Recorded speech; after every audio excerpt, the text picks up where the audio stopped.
total here in the auxiliary gym. Shelby Rising City, Hampton first up, Dorchester and Osceola next. Then BDS takes on the winner of this game, and then Meridian will take on the winner of Osceola and Dorchester. That game is scheduled at 4 o'clock. You'll be able to see that game live on Strive Only. And speaking of that, we'd like to welcome those tuning in on Strive. Second year of this partnership between Cool Radio, Max Country, and Strive. So glad to have you along with us on Strive this afternoon. It's been a great day on Strive. The football playoff bracket show was earlier this morning. Some interesting teams from around the CRC. We'll be mentioning them when we get to them. Shelby Rising City actually is in the playoffs for D2 this year. They got announced earlier today. It's amazing for Shelby Rising City real quick in football. Just a couple of years ago, they were a one-win team in football. But focusing on what we have today, Shelby Rising City and Hampton. Now, these two teams did meet up last year. I think it was a first-round matchup, actually, last year. Shelby Rising City got that one. Now, Shelby Rising City, since 2010, has a 10-9 record. This team's since seventh, currently seated 7th in the CRC. Noah, the Shelby Rising City team, they got some interesting players led by Taya Pinio. Yeah, they really do. You look at all these stats. Pinio, she has 26 kills on 143 attempts, 28 aces, which is just insane. You look at a bunch of these Huskies stats team-wise. On the total for the year so far, they have 692 kills and a crazy amount that I thought, 194 aces. That's Yeah. I mean, that's a lot. Not too many service errors going on there. Getting the ball, finding the holes, and getting a lot of aces. So it'll be interesting to see how this game goes and see how their serving really affects this game. Now, I mentioned Taya Pinio. She's actually the leader in assists, 542 assists. She's going to be passing over to Ava Larman, who leads the team in kills at 244. Though you mentioned the ace numbers. Liberty May Baker at 55 leads the Shelby Rising City Huskies. We're going to pause for 30 seconds. When we come back, we'll reset and continue along with the pregame show. You're listening to CRC on Cool Radio. Do you enjoy shopping for local deals? Do you want added value with your checking account? Visit Cornerstone Bank today to discover the benefits of our new checking account lineup. For a low monthly fee, you can save money through the Bazing mobile app on things like cell phone protection, roadside assistance, local deals, and more. Stop by a Cornerstone Bank branch or visit cornerstoneconnect.com to open a checking account today. Bank on a solid foundation with Cornerstone Bank, member FDIC, equal housing lender. If you want all the latest technologies from those big banks, but you also want that hometown feel when you walk in the front doors, choose Midwest Bank. They have top-notch technology. They make banking so easy, and they also have the friendliest staff, who will take their time to get to know you and treat you like family. You get the best of both worlds when you choose Midwest Bank. I live on the go, and now I can bank on the go. With Midwest Bank, I have everything I need at my fingertips. I'm volleyball player Allie Batenhorst, and at Midwest Bank, you'll love banking here.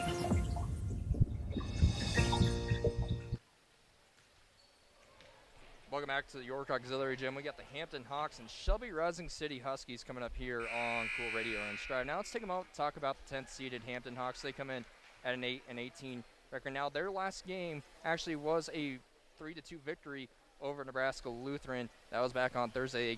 They did get swept by Shelby Rising City back on 13th September. Now this is their first. They're looking for their first win in 2 years in the CRC. They haven't won a match in 2 years, but guess what, Noah? This team has got some momentum. They were on a 7-match losing streak before their win over Nebraska Lutheran back on Thursday. Yeah, they should be, they come into the tournament. You have to think, you come into just a tournament like this, records don't mean too much. I mean, you could have a team that's not playing the best, and they come in here and end up going all the way to the semifinals, maybe the finals. So we'll have to see how that goes here today. It'll be interesting to watch both these two teams play. We're going to pause, and when we come back, we'll get going from the CRC. You're listening to the Crossroads Conference on Cool Radio and Strive.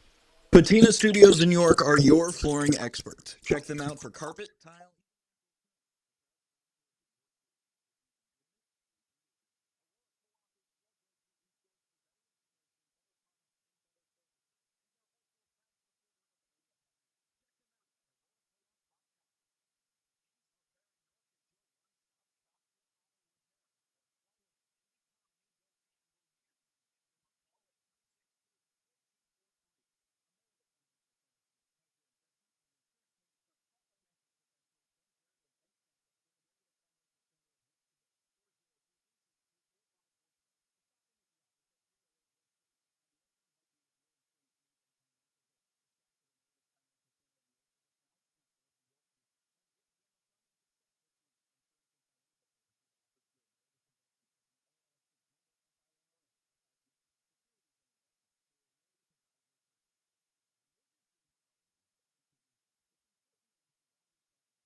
appreciate you making them York's #1 grocery store. Grand Central Foods. Hometown loyal, hometown strong.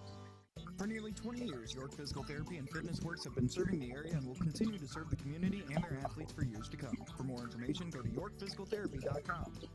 For an authentic experience in culture and cuisine, come to La Casina. Call La Casina at 402-362-0356 or come try the food at La Casina across from Penner's in York. King's Glass is a local full-service glass and glazing shop, specializing in residential, automotive, commercial, and glazing needs. Call King's Glass, 362-6550. Well, welcome back to the 2022 CRC. We got the 10th seeded Hampton Hawks and the 7th seeded Shelby Rising City Huskies first up for you today. They're announcing the stars. We'll get those for you once we get settled down and get things underway. But first, we want to run through some sponsors. Like to thank Heather Ramsey with the ARC Group of Pruning, Farmers and Merchants Bank, Stutzman Interiors, and Scandinavian Mutual Insurance for sponsoring the 2022 CRC. We are live on Cool Radio. We got 3 games on Cool Radio. First up, Shelby Rising City and Hampton. Next, Dorchester and Osceola, then BDS in the winner of this match between Shelby Rising City and Hampton. Now, Noah, as we're getting the stars announced for Shelby Rising City, these two teams, they've matched up in the past again. Shelby Rising City sweep back on September 13th. Unfortunately, these first round matches tend to kind of get out of hand pretty fast. What do you think Hampton needs to do to just try to get some momentum against Shelby Rising City? I know that we don't have much stats for Hampton, but is it a momentum? Is it a mental thing against these Huskies? I think that it's mainly a mental thing. They need to come out here, and I mean, they know that they've lost previously on getting sweep, but maybe coming out here this game, playing with a little bit more momentum, knowing that if they win this game, they can keep playing today. But they just have to see how the night goes. I mean, you got to play really good if you want to keep going. And like we said earlier, you come into this tournament, you just have to think 0-0 records are all around. And if you just keep winning, you can make it pretty far into this.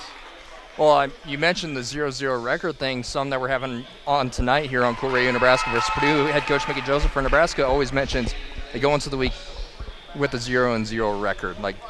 And you're correct. They got to focus on doing that. Now, if you want to continue going now, there is a 2-match guarantee in the CRC.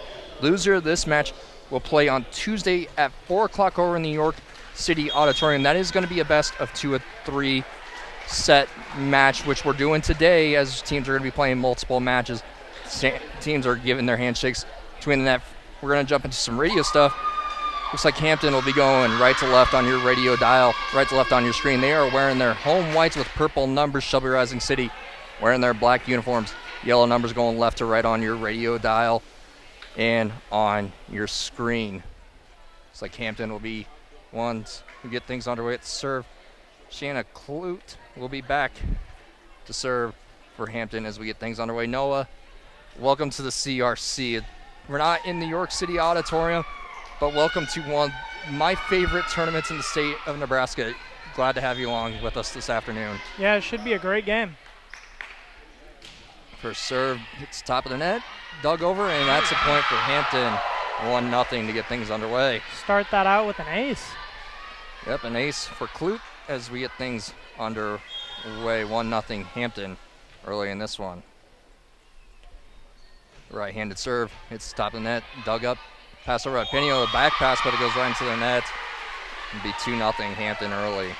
And even though it's only 2-0 right now, I mean, this is exactly what Hampton needs to come out here and do. Just start off hot and keep that momentum rolling throughout the game. Yeah, and this is a rematch of last year's first-round match. Hampton got beat by Shelby Rising City. Pinio with the set, tipped over by Ava Larman.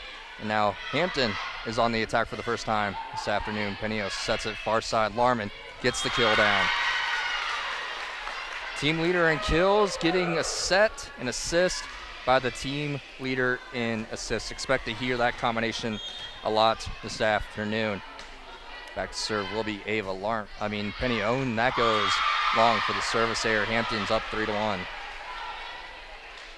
Yeah, we haven't broadcast either of these teams yet this year, so it's a little tough kind of trying to figure out which team, how they are going to do. But so far it's looking like Hampton is just rolling right now.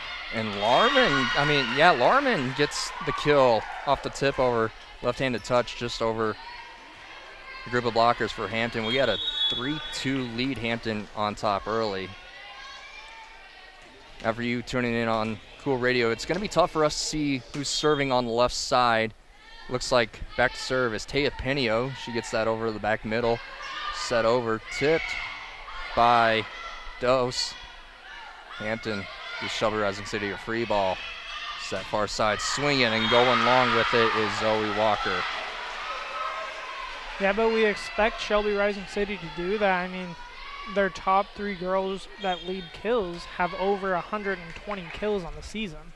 So we expect them to hit the ball hard whenever they can. Eva Lucasen back to serve for Hampton. They're up 4-2. Getting it over is Alex Larman. Now Hampton has an opportunity to get it. They get blocked at the net by Shelby Rising City. And it'll be a roof block from Shelby Rising City. It is 4-3. Hampton still in the lead early. Ava Larman, 38 aces on the season, now back to serve for the Huskies. That one served middle right, dug up by Lillian Dose, and Hampton gets a kill off the block. 5-3, Hawks on top. I think that was Lillian Dose on the tip. Serve is received on the back line by Liberty Baker. And that's going to be something they're going to have to watch out. The ceiling is somewhat lower than if you were playing in the main gym in that dome. So if you hit it too high, it's definitely going to hit the ceiling. Liberty Baker back. Received that one coming over to the near side. Alex Larman tips it over. Now Hampton back on the attack. Swung by Dose. Is missed to the far right. It'll be a point for the Huskies. 6-4 Hampton on top. Back to serve now for Shelby Rising City will be Zoe Walker. Senior right-handed serve. Sends it directly middle, dug up by the libero for Shea Kingery for Hampton. They tip it over. Larman dug it up, tipped over by Pinio. Be a third touch. Nope. A double touch on that one. It'll be a point for the Hawks. 7-4 is the score. Back to serve. It's Lillian Dose. Went to the back right corner. Shelby Rising City forced to send it over to Hampton. Now Hampton's now on the attack. Coming up from the back line and getting blocked at the net. It's Gavin Gilmore. It got down for the kill.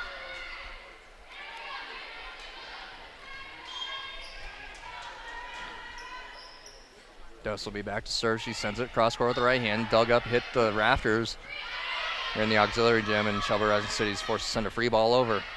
Back pass, tipped over by Brooke Lukey. Shelby Rising City saw an opportunity, tried to send it over, but it missed just wide right. Yeah, it's going to be interesting to see how they do this with the, it's almost like arena-style football when it hits the top. You can play it off of it, but it'll be interesting to watch. We got a timeout on the floor, 9-4 is the score. Hampton on top. We'll be back in 30 seconds. You're watching the CRC on Cool Radio and Strive. York Animal Clinic, striving to be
CRC 10-10 here in the first set.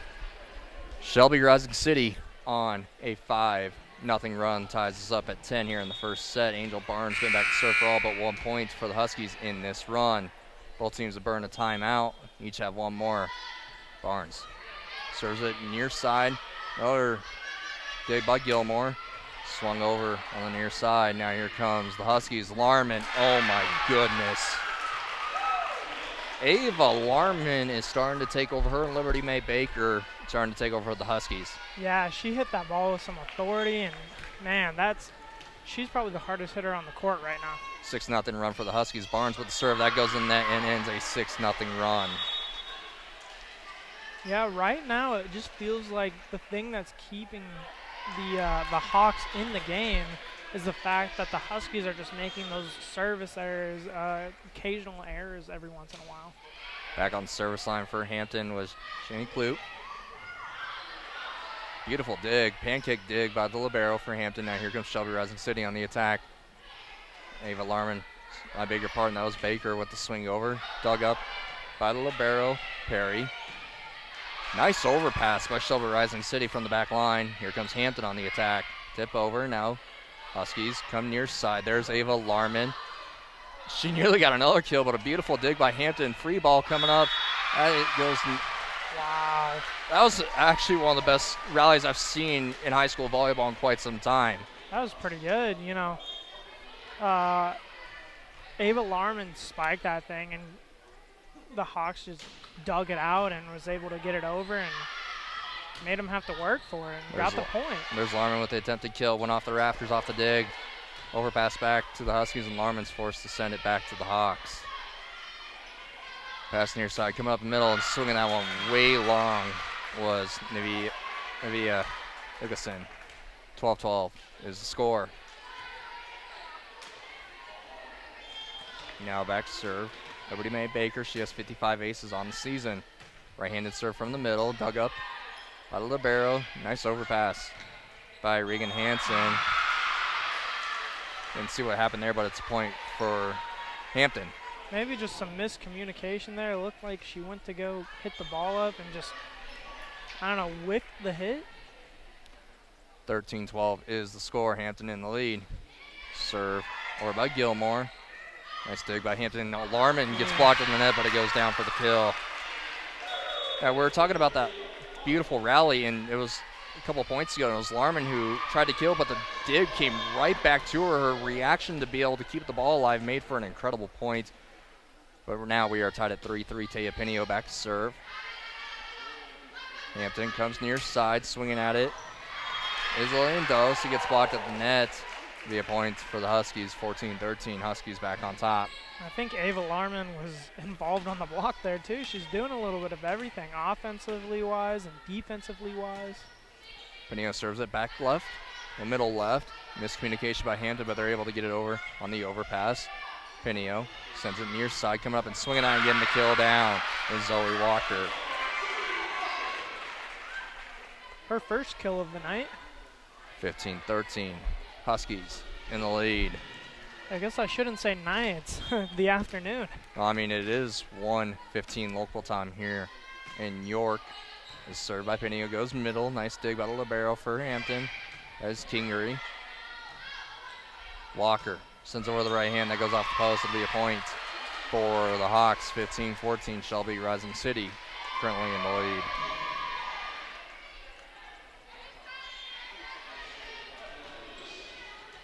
Now back to serve via Lucasen. Sends that one to the net. 16-14. Yeah, and a good turnout from both sides of the schools here. I mean, it's a smaller gym, only one side for bleachers, but it's packed. We are tucked into the top left corner, which it's making some of the angles hard to see, numbers hard to see from our angle. As the pass from Pinio goes back pass, swung over by Alex Larman, and she gets that down.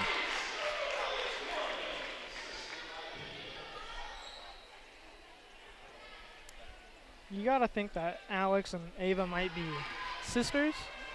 I'm not entirely sure. I've had Shelby Rising City from time to time in the past 2.5 years. I'm not entirely certain on that. I don't have them often as an ace gets down for Shelby Rising City. 18-14, Huskies in the lead. And again, Ava Larman. Yep. Gonna say her name a lot. Timeout taken by Hampton. We'll pause with them. 30-second timeout upcoming for us here on Cool Radio. 18-14 score. We'll be back in 30 on Cool Radio. You've worked.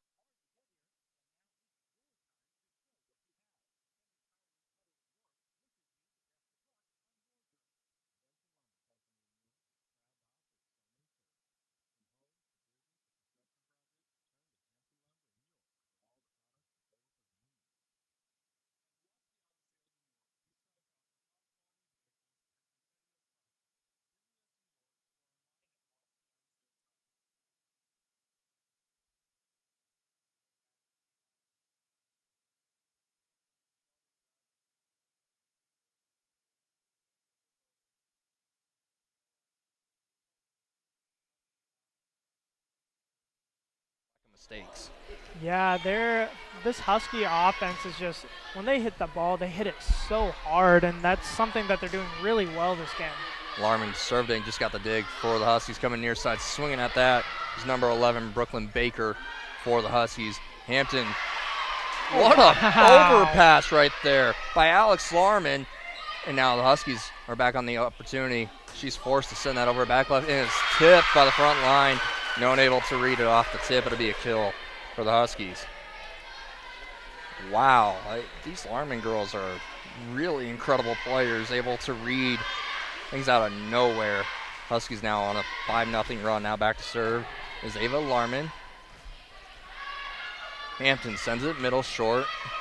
Alex Larman dug it up. Taya Pena sends it to Walker. Walker gets blocked to the net. Now Hampton on the attack.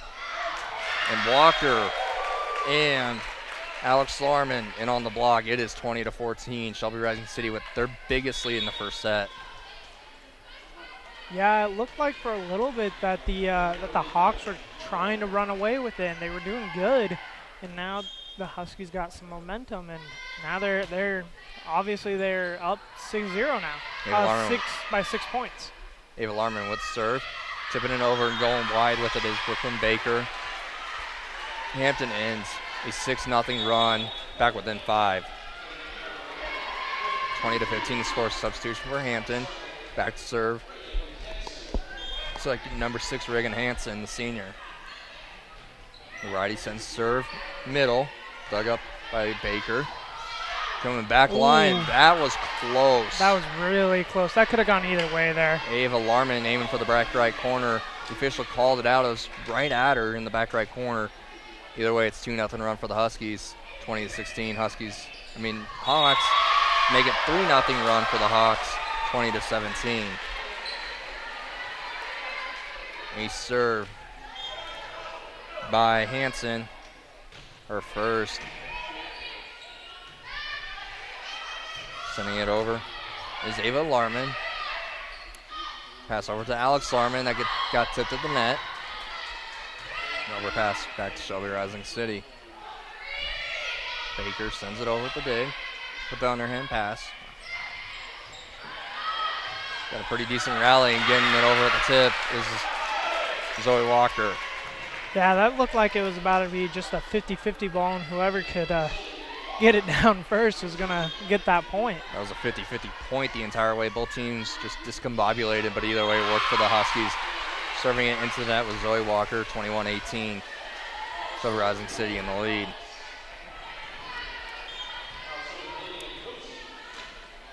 Now, when these two teams met back on September 13th, they flipped the first two sets 25-20.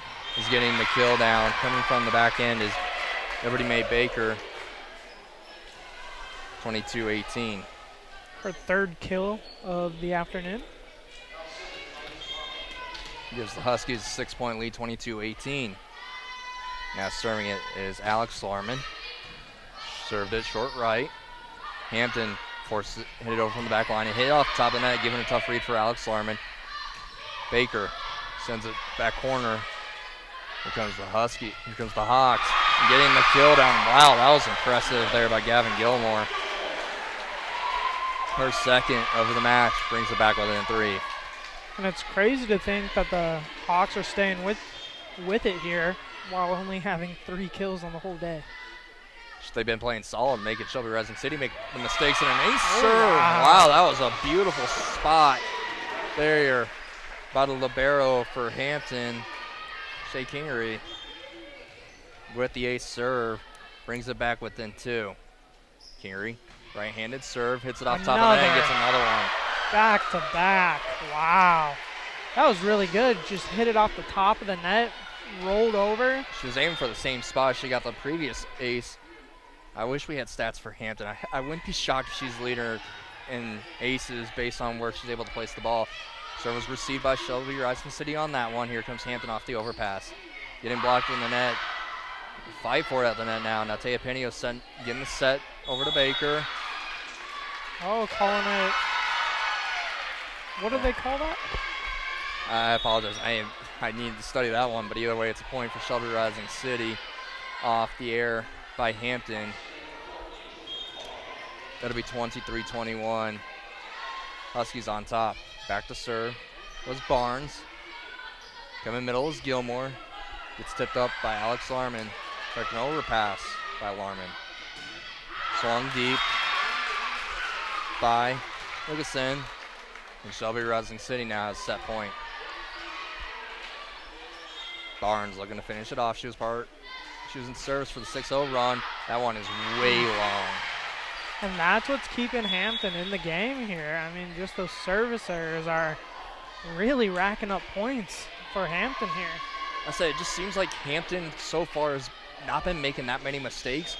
Shelby Rising City, the reason they're on top is because they just got the better player. Neva Larman as serve goes in the net, and that'll do it for the first set. 25-22 is the score for the first set, and the best 2 out of 3. We'll pause for a couple minutes as they take the set break. We'll be back here in a minute. You're listening to CRC on Cool Radio in Strive.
Grand Central is thankful.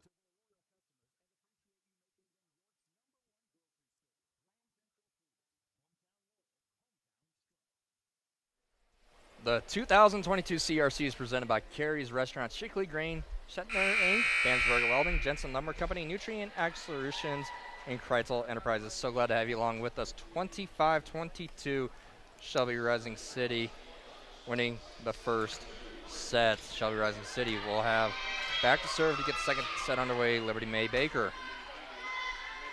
Baker right-handed serve, dug up middle. There comes Hampton on the attack. Gilmore gets blocked at the net. That gets down for the kill. 1-0.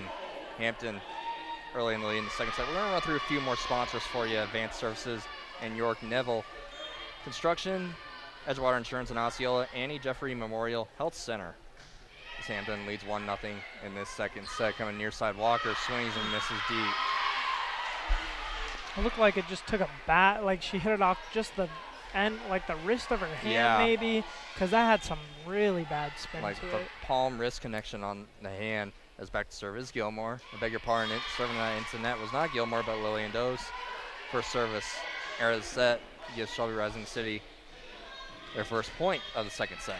And I think something to point out here too is since this is a tournament, they only play 3 sets if needed. So 2:25 and then 1 to 15 if it has to go to there. As getting the kill down is Hampton. 2-2 is the score.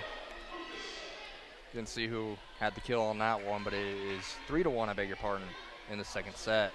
I think it was Reagan Hansen on the kill there. 3-1, Hampton on top in the second set now. In the first set, if you remember, they took advantage early. Some Shelby Rising City mistakes as Zoe Walker gets the kill off the left side. It got tipped at the net, but it's a kill for Walker. Back to within 1.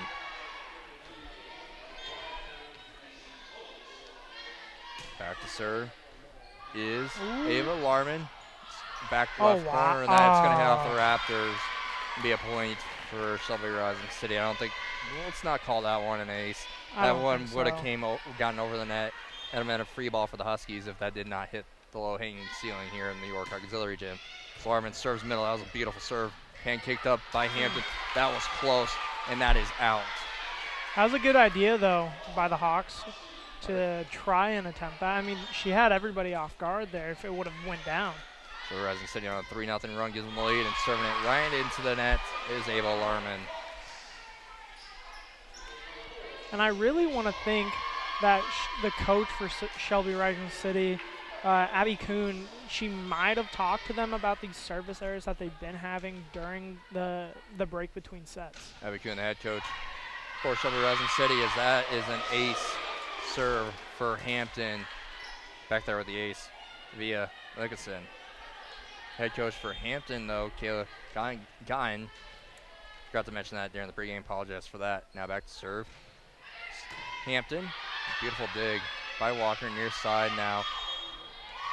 With the underhanded pass was Alex Larman to be a point for the Huskies. They're up 2.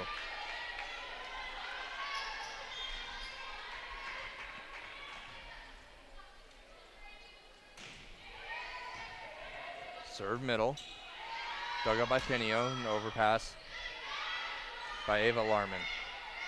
To that net, nice dig by Pinio. By Baker, I beg your pardon. Near side Baker with try to get the kill down. Overpass by Hampton. Back to Baker. And she gets the kill on that one. Brooklyn Baker with the kill. Earlier in the match I said something that Hampton's looking for their first win in a couple of years in the CRC. That was actually not correct. They defeated Osceola in the consolation match last year 2-0 a sweep. Serving it. Shelby Rising City is Zoe Walker. It's in the back half of the court. Forced to get it over was Dose. Coming up and swinging it down. Wow, that's impressive by Liberty Mae Baker with the kill. Her 4th. 6-6 score. Seems like we're seeing a match of runs, not back and forth. Hampton will play very solid for a couple points, and Shelby Rising City will take advantage of some gaps. Nice dig by Larman, coming near side. Pinio forced to dig it over. Coming up, swinging at it. That gets down. That was close. Yeah, I think they said that that ball was tipped off of one of the girls on the front line for the Huskies. It looked like it might have came down, inside, so it was tipped. Be a point for Hampton off the kill. Serve goes into the net. It's 7-all. Didn't see who got the kill though for Hampton on that last one. Yeah, I'm not exactly for sure there. It's kind of hard to tell sometimes, especially with the numbers. I mean, some of the girls, it's a little bit harder to see because they just get ruffled up when they're playing. Alex Larman back to serve for the Huskies. Pass near side. Oh, wow. That barely got over. An underpass for Hampton. Gives Shelby Rising City the 8-7 lead. Now Alex Larman will serve. 16 aces on the season coming into this one. Serve dead middle with the right hand. Dug up, say left half. Libero nearly gets a kill, and she does. Wow, that is an impressive kill from the middle right by Shea Kingery. Libero for Hampton makes it 8-all. Back to serve be Lillian Dose. See by Shelby Rising City and forces sending over to Kaylee Perry. Pass comes near side, swinging out into the net is Gavin Gilmore to get a point for the Huskies, 9-8. Now we're starting to get some back and forth between the two teams. Yeah, and it's a little bit more how that first set went. It looked like they went back and forth, but then towards the end of it, Shelby Rising City just went on that big run. As Brooklyn Baker sends serve long.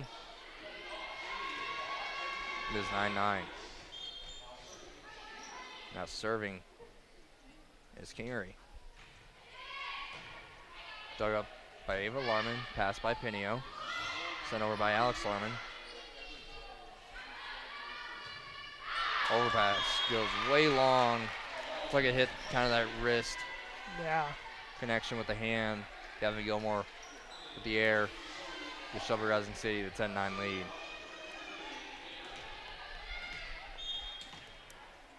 Baker will go back to serve for Shelby Rising City. It seems like they're all serving from the middle part. Dug up by Kingery.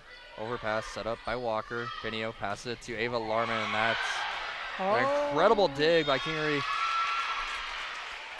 Looked like 3 players hit that, and they knew it. It'd be a kill for Larman.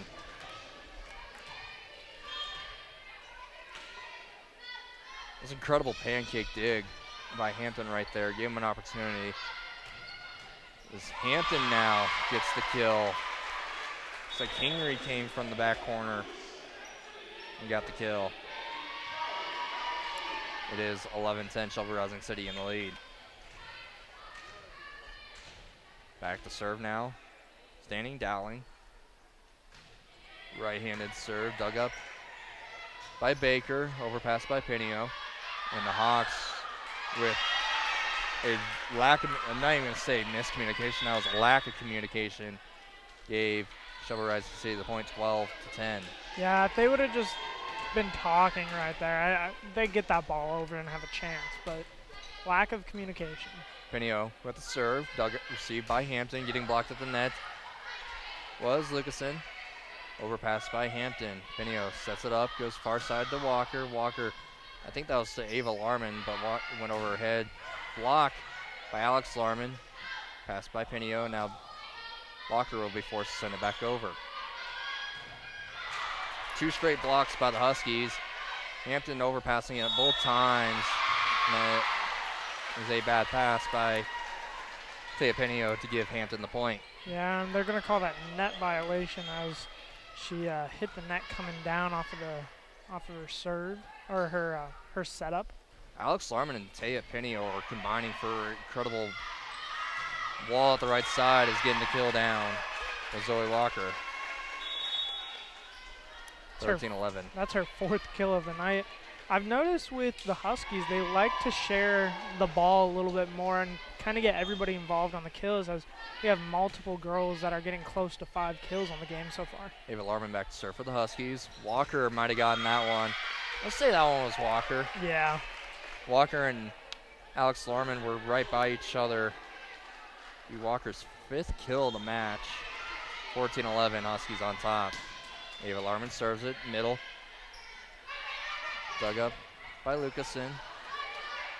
Pass kill attempt got tipped, and getting that down. That's a nice job, just knowing and finding the gap by Brooklyn Baker. 15-11 is the score.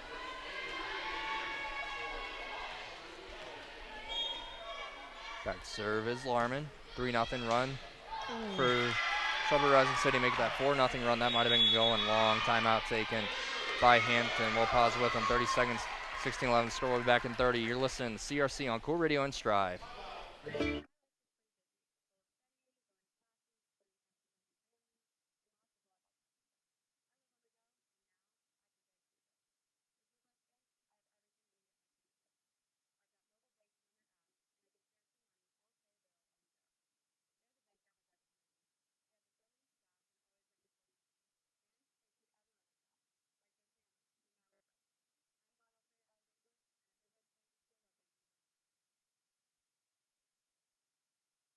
CRC 16-11 is the score. Shelby Rising City in the lead in the second set. They won the first one 25-22. Now I'd like to take a moment to thank our sponsors for the 2022 CRC: Oliva Insurance, Napa Stromsburg, Lavenders of York, Nick's Farm Store, Copsa Audi CPS and Advisors, and Weaver Repair in Geneva. 16-11 is the score.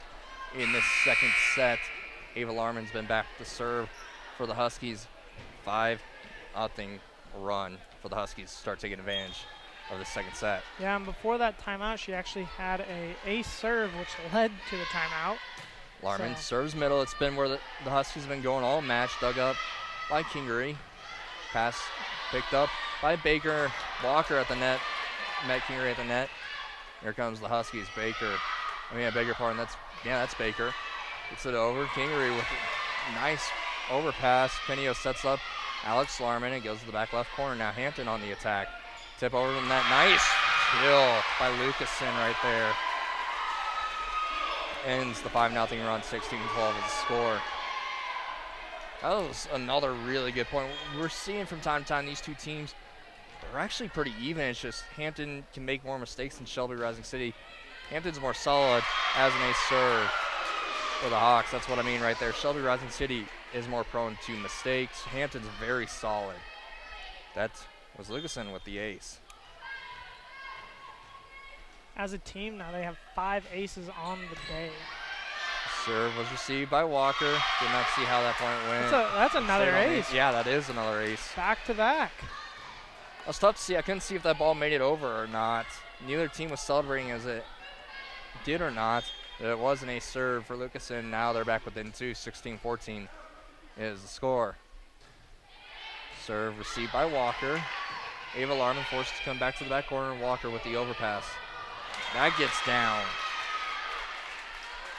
You're Hampton, you got to cover that gap right there. Yeah. You cannot let that be a point for the Huskies. It's those little mistakes like that that is allowing the Huskies to continue to have such a big lead, or just those 3 to 4 point leads instead of slowly getting closer. It's a 7-10 matchup for a reason. These teams are not that different in terms of how they play. Hampton's forced to send the overpass, and they do right into the net. That's a massive mistake. I think Hampton's been the more solid team. Seems like Shelby Rising City has capability more of taking advantage of mistakes. Yes, and that's just how the whole game has been, and it's allowed the Huskies it allowed them to win that first set. Walker back to serve. Overpass goes in the net. It was blocked, and he gets down for a Husky point, 20-14. I think that was Liberty May Baker on the block there for the Huskies. Beg your pardon, the scoreboard's actually getting the point up really fast, so it is 19-14. Lance, I'm going to expect kind of a little bit of a delay for the score, but Walker back to serve, 19-14, scoring the second set. Shelby Rising City leading it 1-0. Henry was to send the overpass. Penios sets it up for Alex Larman, who gets it down. Have that as her 4th kill on the night for the 5'5" junior. Timeout Hampton. We'll pause with them. 20-14, Shelby Rising City on top of back in 30. You're listening to CRC on Cool Radio and Strive.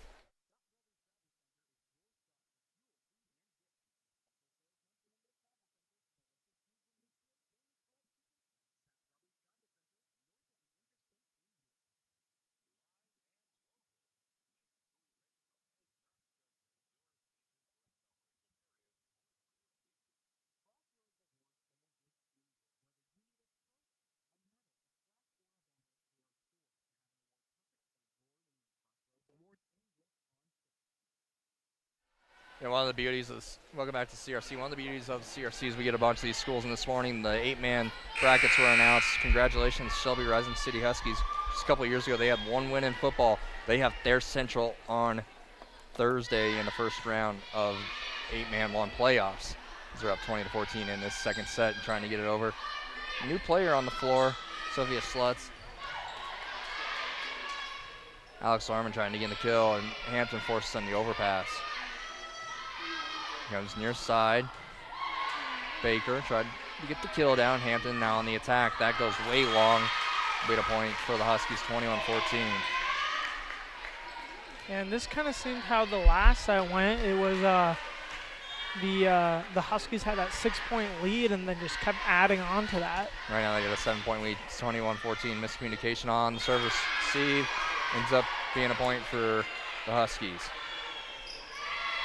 I'm going to put that down as an ace. Only touched one girl and just miscommunication there. Yep, 22-14. Huskies in the lead. 3 points away from setting up a matchup with BDS later on this afternoon. Overpass by Hampton and overpass by Shelby Rising City leads to another overpass and a miscommunication by Shelby Rising City gives the Hawks the point.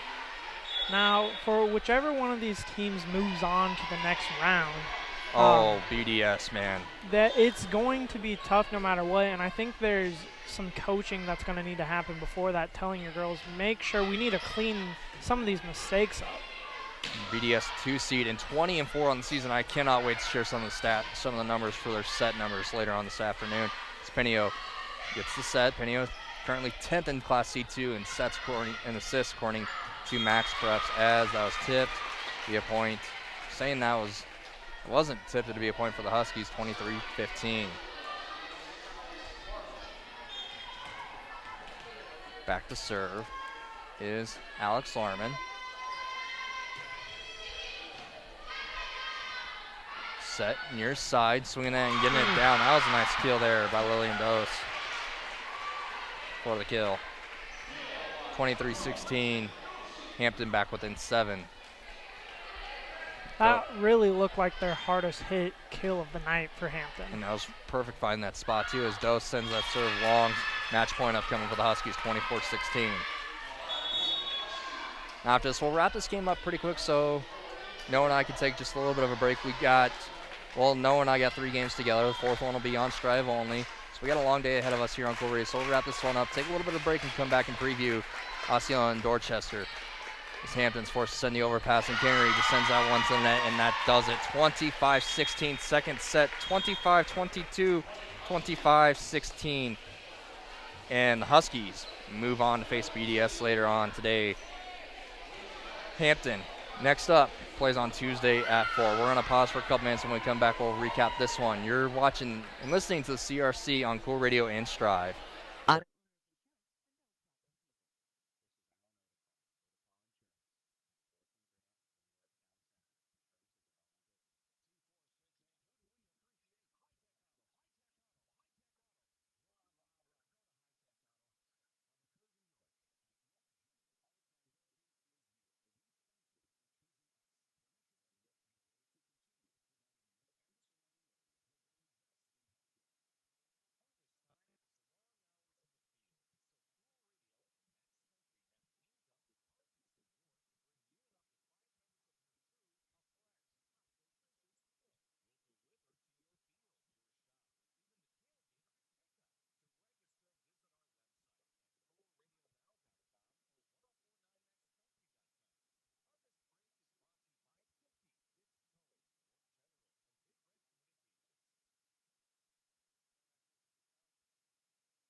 now we get number 6 seed Dorchester Longhorns and the 11th seeded Osceola Bulldogs next. Coming in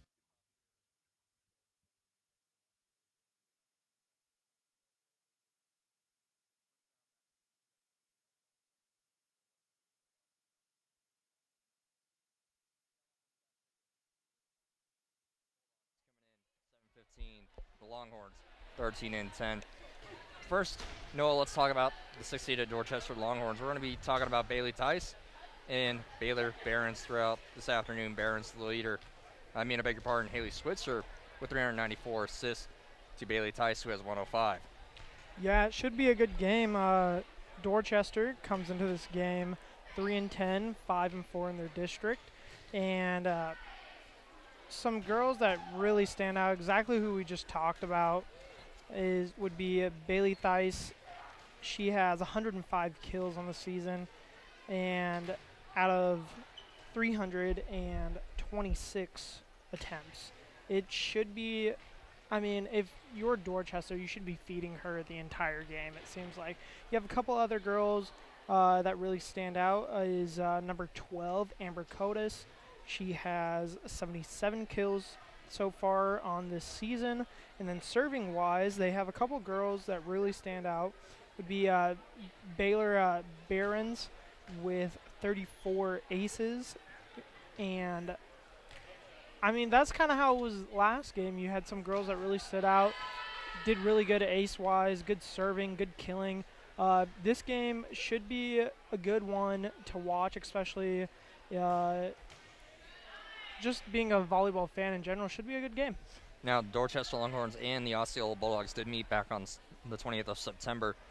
Dorchester with a 3-1 win. Now, this Dorchester Longhorns team, they started out the season, they had 5 straight match wins. But here's something that we're going to be paying attention to throughout this afternoon. They swept the Nebraska Lutheran Invite about 2 weeks ago, but they have since lost 6 of their last 7 games, 13-10. Before they went on that losing stretch, they were 12-3. So this Longhorn team has since, once the season got settled in, they've been struggling throughout the season. Osceola 17-5 on the season. They went 0-2 last year in the CRC. They're looking to get their first win in a couple of years in the CRC. They are going to be led. People we're going to be talking about this afternoon. Roy Weisman, who leads the team in assists, 179. Should be passing it over to Easton Crowpatch throughout this afternoon. Yeah, that's what we expect to see. Attacking-wise, as a team, they have 359 kills, led by Easton Crowpatch with 153 kills. The next closest girl would be the sophomore, number 14, Melon Roberts, with looks like 68 kills. That's a huge difference. Obviously, we see who Osceola likes to get the ball to when they're trying to kill it. On the serving side, there's a couple girls that really stand out. You have top 3 girls in ace-wise with 28 kills. You have number 13, Allison Kuhn, with 28 kills, followed by Weisman with 26 kills, and Jana Roberts with 26 aces as well. So it should be a good game on both of the offensive side of the court for both teams. Now, before we pause to get set for this match, we'd like to congratulate the Osceola Bulldogs. They, on the football side of things, they were announced this morning as being the 6th seed in the eastern side of the bracket of the Class D2 playoffs. They host Fullerton on Thursday. Congratulations to the Osceola Bulldogs. We'll be mentioning the football playoffs once it's appropriate, when we have those teams throughout the afternoon. So it's appropriate to celebrate the CRC teams. This is a huge celebration of the CRC. When we come back, we'll get things underway in a first-round match between Osceola and Dorchester. You're watching and listening to the CRC on Cool Radio and Strive. Do you enjoy shopping for local deals? Do you want added value with your checking account? Visit Cornerstone Bank.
Welcome back to the 2022 CRC Volleyball Tournament here on Cool Radio and streaming live on Stripe. So glad to have you along with us. Osceola's starters are being announced. We'll get those to you here in a moment. They're going to be going right to left on your radio dial. They are wearing pink uniforms with very big and bold numbers. It'll be easy to call them out throughout this first round match of the CRC. Dorchester wearing their black uniforms with orange numbers, long sleeve jerseys for the Longhorns this afternoon. They are head coached by, let me get this one correct for you.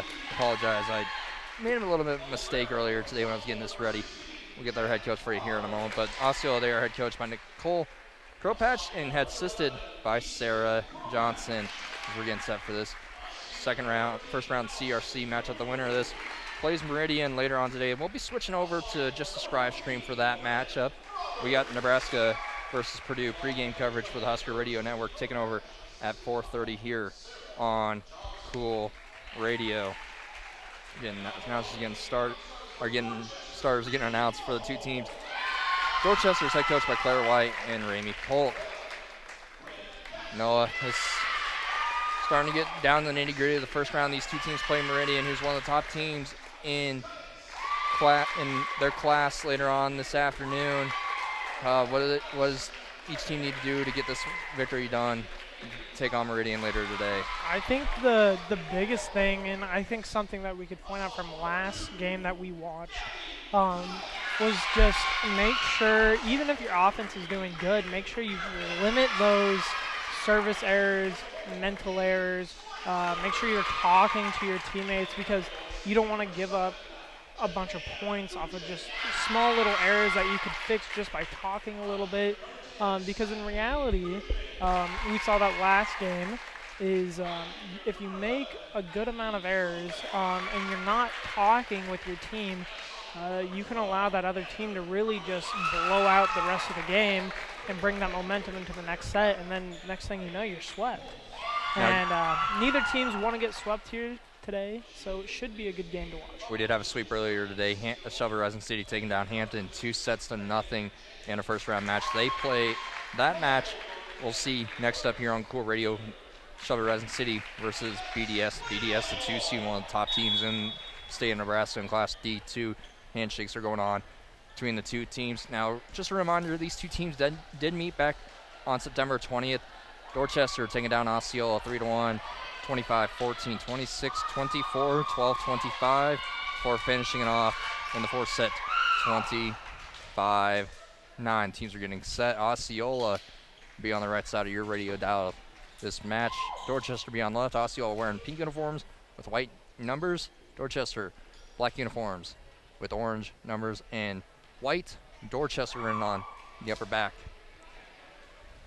Osceola, see if they get the serve as the officials are getting the lineup set.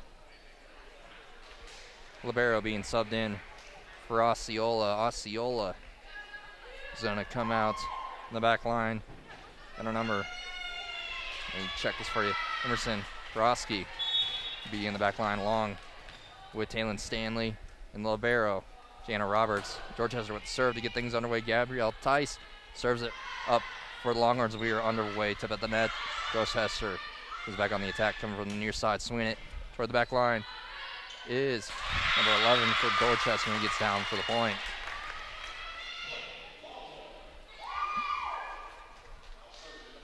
Athlete Zubek with the point for the Longhorns to get this match underway. So glad to have you along with us here in York.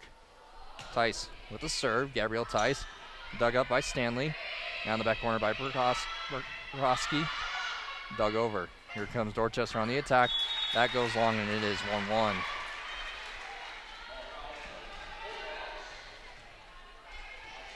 Now back to serve for Osceola, Roy Wiesman. Right-handed serve goes middle.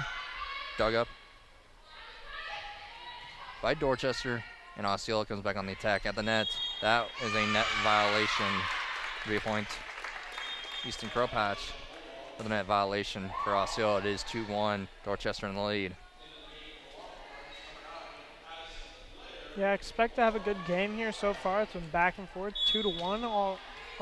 So nice back and forth game we have going just to start off the game. Nice, and they're back to serve for Dorchester. An overpass on the receive by Osceola. Free ball coming off the pass by Lear for Osceola. Pass comes near side, and there's a point off the double touch by Osceola. Dorchester up 3-1.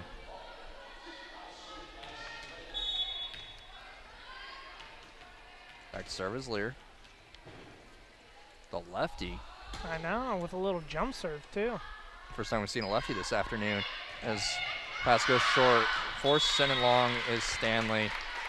There's not much she could do. 4-1. Dorchester in the lead. Lear will be the one who serves it. The jump serve goes back middle. That is close to the line, but it goes long. The service error. Osceola at their second point of the match, 4-2. Lear will go to the bench for libero for Dorchester. That is Jana Duchek. Serve is received by Dorchester, and here they come near side, swinging it over is Baylor Barons.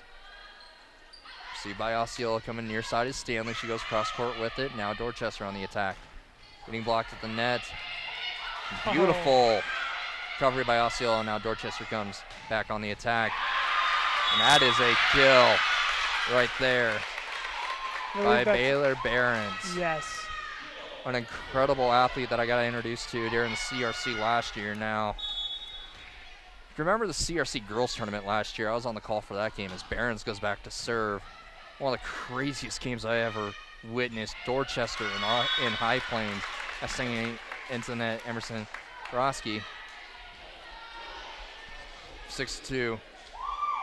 Dorchester with a buzzer beater after the officials had a miscommunication in terms of free throws. Set up for a Dorchester buzzer beater to beat High Plains. Wow. One of the craziest games I've ever witnessed. As kill attempt comes from the near side.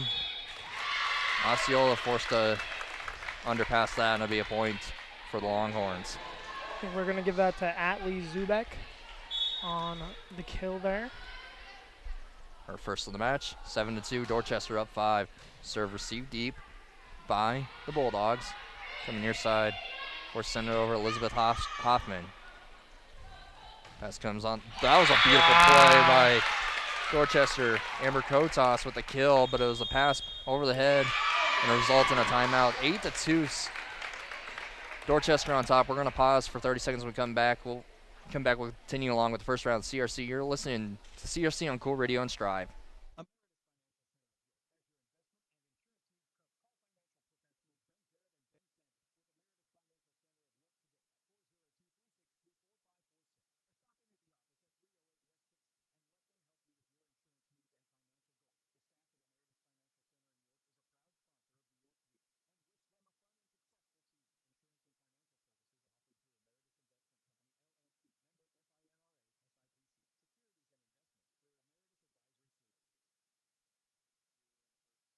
Chesterly and Osceola in this first set of the first round of the 2002 CRC. The winner of this plays Meridian later on today. I'd like to thank our sponsors for the 2022 CRC: Heather Ramsey with ARC Group of Bruning, Farmers and Merchants Bank, Stutzman Interiors, Scandinavian Mutual Insurance, Carriage Restaurant, Shickley Grain, Setner Inc., and Bandsberger Welding. Thank you for coming along for the ride of the 2022 CRC.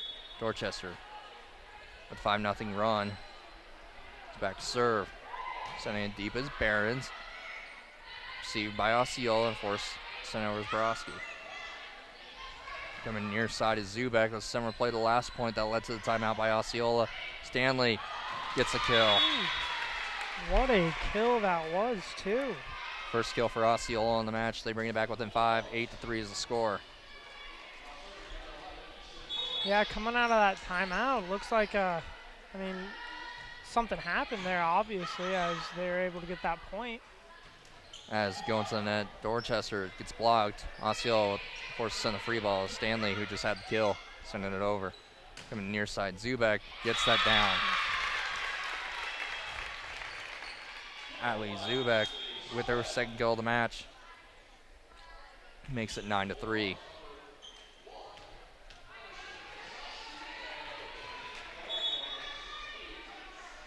Emerson Prososki coming in for the Bulldogs off the substitution. Service received by Jano Roberts. Good block. And block at the net. Dorchester with the point, 10-3 score. It was a quick kill attempt by Osceola and got blocked at the net, 10-3. Serve goes into the net, 10-4. Not too many mistakes have happened here by the Longhorns today, but maybe that's something that they need to just clean up a little bit. Emerson Prososki back to serve. Ball gets tipped in the net and gets down for the kill. Bailey Tice with the kill for the Longhorns. It is 11-4, 7-point lead for the Longhorns. This is in line kind of with the large sweep we saw in the first round match earlier between Shelby Rising City and Hampton. Again, Shelby Rising City swept Hampton. They play BDS next. Pass comes near side, swing it is Roberts. Coming to the near side. That goes down for the kill. Dorchester with a 8-point lead. That was number 15, Bailey Thice again with the kill. Her second kill of the night. Back to serve. Now, Stuchet. Tipped over by Tice. Going to be a point for the Longhorns. They're up 9.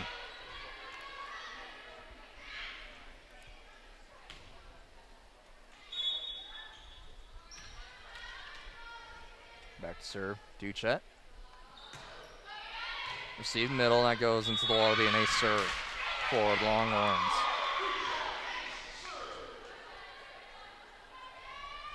(14-4), 10-point lead for the Longhorns.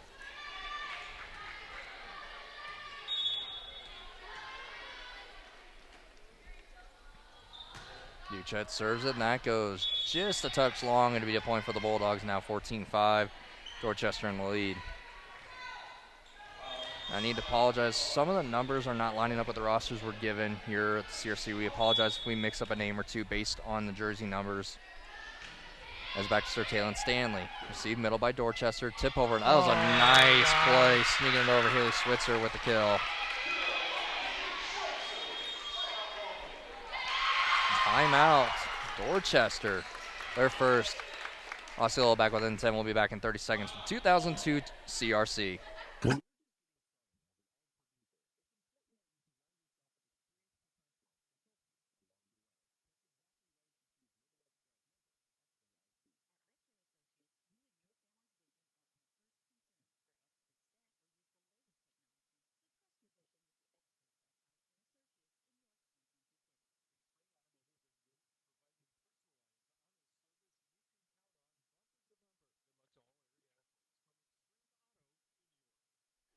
Welcome back to the 2022 CRC 15-5. Dorchester in the lead in this first set. They just burned a timeout. The head coach for Dorchester probably not liking what she was seeing right there.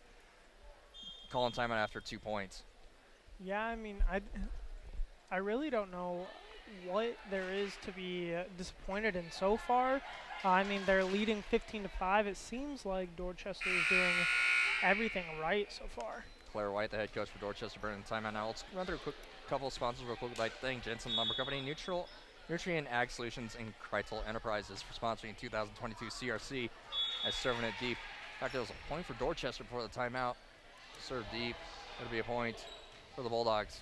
15-6, Dorchester in the lead. That might have just been something that the head coach of Dorchester was talking to them about, just limiting those service errors, just making sure, cleaning up the little things. And back-to-back service errors. Speaking of service errors, back-to-back. Flips the score 16-6. Dorchester in the lead now. Back to serve. Gabrielle Tice. Serve receive. That's an ace for Tice. Emerson Prososki tried to receive the serve. It'll be an ace for Tice. Her first 17-6 is the score. Dorchester in firm control as Stanley receives that middle. Pass comes near side and an underpass. Actually a double tip by number 8, Rory Weisman. Gives the point to the Longhorns. They're up 12.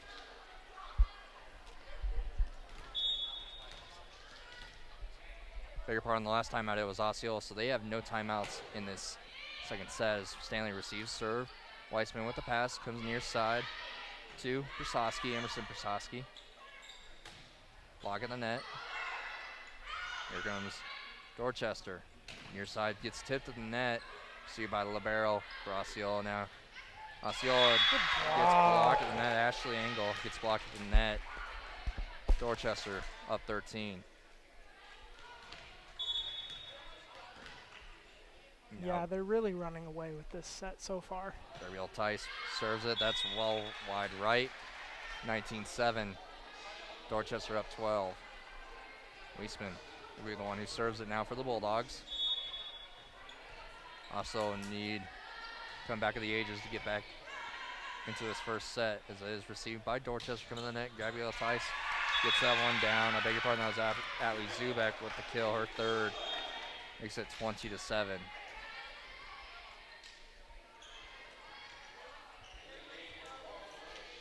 Going back to serve, Madison Lear for Dorchester.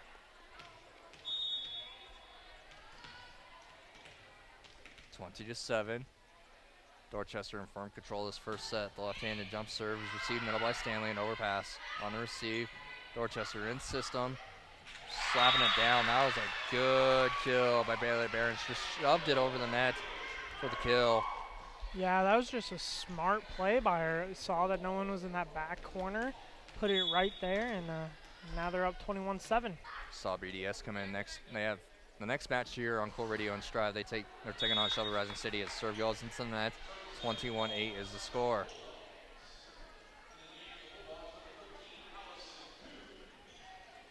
Kuhn coming in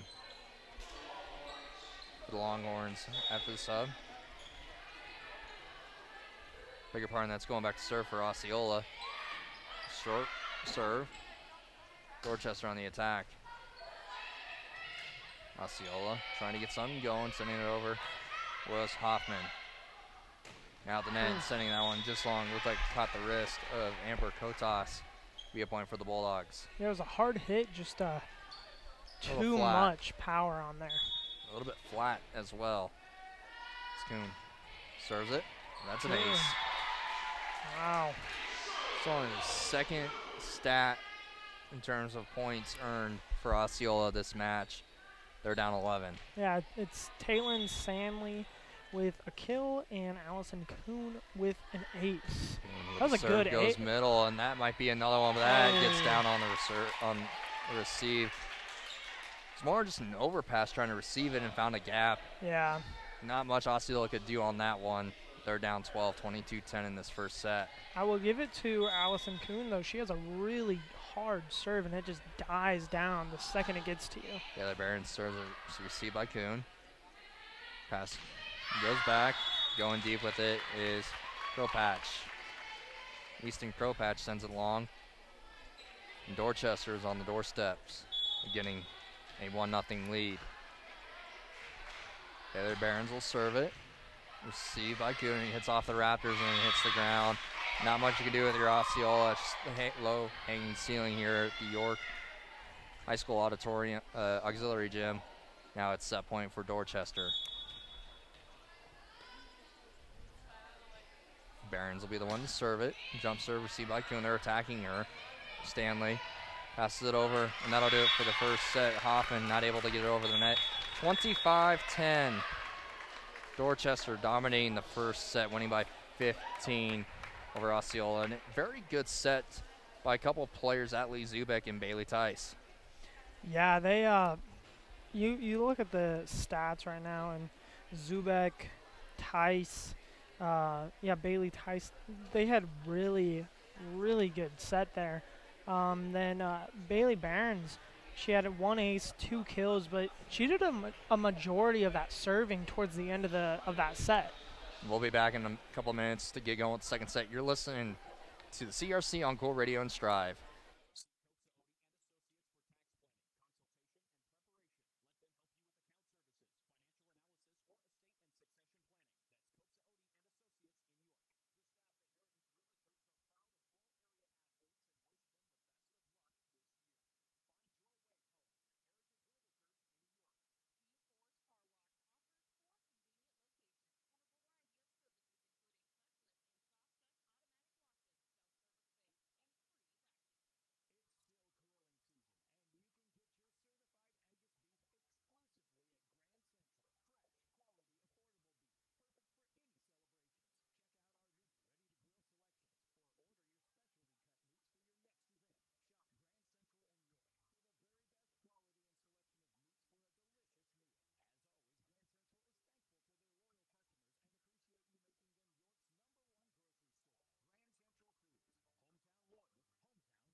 The 2022 CRC is presented by Advanced Services in York, Neville, Construction, Edgewater Insurance in Osceola, Annie Jeffrey Memorial County Health Center, Oliva Insurance, Napa Stromsburg, Lavenders of York, Nick's Farm Store, Coops Odie CPS and Advisors, and Weaver Repair in Geneva. So glad to have you along with us this afternoon. Dorchester taking the first set 25-10. The winner of this takes on Meridian later on this afternoon. That game can be seen on Strive only as we take on Nebraska coverage as they get set to face Purdue. And what's turned out to be a very massive matchup in the Big Ten West. Illinois, you said earlier, told me earlier today, taking care of Minnesota, which would set, if Nebraska would win, it would set for a battle for first place in the Big Ten West in Lincoln here in 2 weeks. It's incredible seeing Nebraska with their transformation after getting beat by your Oklahoma Sooners 49-7 just a couple weeks ago.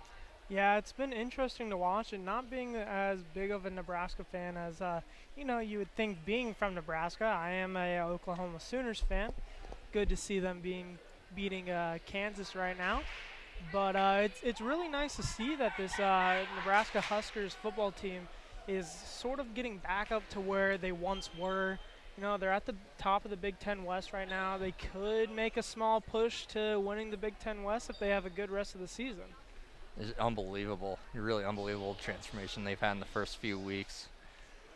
But now as we get set for the second set again, Osceola going right to left on your radio dial, Dorchester going left to right on your screen and your radio dial. Again, so glad to have the viewers along with Strive. We are streaming live with Strive throughout the CRC tournament. Second year of this partnership. I remember last year we got things underway at this relationship in the volleyball tournament. Then basketball, we had a very fun CRC tournament last year over the York City Auditorium in basketball as Roy Weisman gets serve underway in the second set. From the near side for Dorchester goes along. Bailey Barons goes along with it. Yeah, and I expect them to try to go to Bailey Barons a little bit more from that left side of the court. She's a really hard hitter, and she's really good. They just, as that one goes way far. Yes, Rory Weisman goes along with the serve. It is 1-1 in this second set.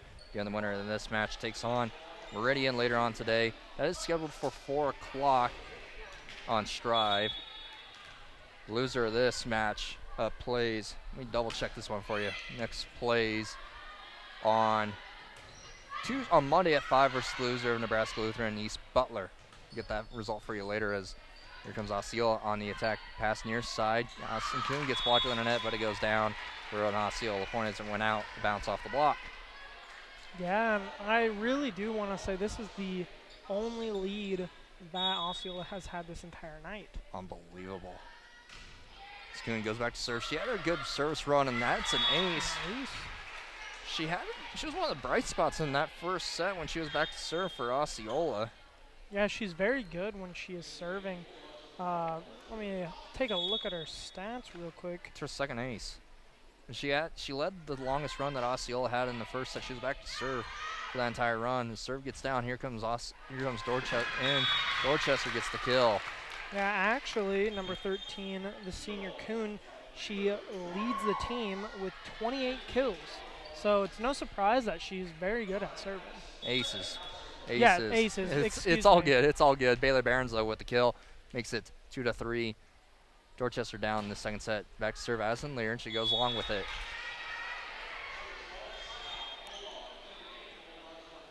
4-2. Osceola in the lead. Seems like they've settled down a little bit now. To remind you what happened the last time these two teams played, it was a 3-1 Dorchester win. Osceola did get the third set to avoid the sweep as getting the kill is Barons.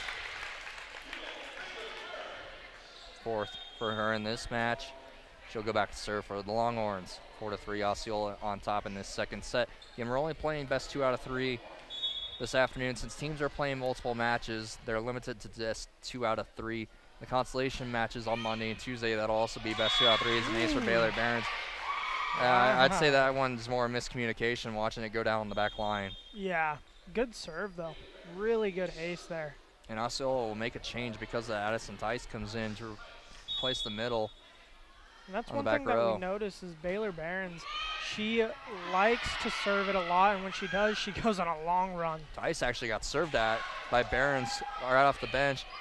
Free ball, Osceola. That was a beautiful play right there by Jana Roberts, finding a gap And the back left corner getting that kill down.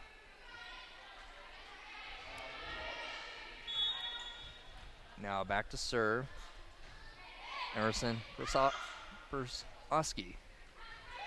Beg your pardon for mispronouncing that. Is now free ball Osceola on the attack, coming at the net, getting it blocked and getting it down is Mellon Roberts.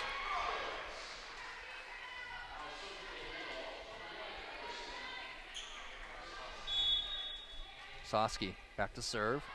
But righty sends it middle, deep middle, received by Dorchester coming near side.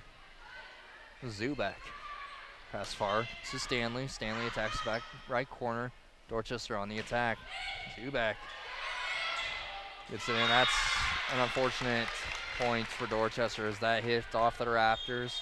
I think that was going to go over the net and become a free ball for Dorchester, but it hit the rafters and came down. It is 6-5. Osceola in the lead. Now back to serve is Zubek. That's an ace. Her first ace on the night. The fifth team ace for the Lady Longhorns. Looking for the six as it is received by Jana Roberts on their serve. Stanley pushes it over. Now here comes Longhorns on the attack. Near side, getting the kill down. That was Bailey Tice. Her fourth of the match. Kill numbers are really adding up for Dorchester. 13 already for the Longhorns. Zubek will be the one who serves. Stand about middle. Weisman received it for Osceola, and she sends the opportunity into the net. Dorchester on a 3-0 run gives them the first lead in this second set. Serve, ace by Zubek. It was received in the back middle by Osceola. It just went off the arm of the receiver a little too awkwardly, and it went to the back corner of the gym. Her second ace. And Zubek will serve middle, received by Addison Tice. The point for Dorchester. The attack went into the net. 5-0 run for the Longhorns. It's about where Osceola called the timeout both times in their first set. Zubek will be serving it. Received by Weisman. Over to Stanley. Kososki sends it over. And the kill attempt by Bailey Tice goes long. 10-7. Dorchester in the lead. Taylor Stanley will go back to serve for Osceola. The junior. 21 aces on the season. Oh. Got it over. Beautiful play. The point for Dorchester. That was a great tip.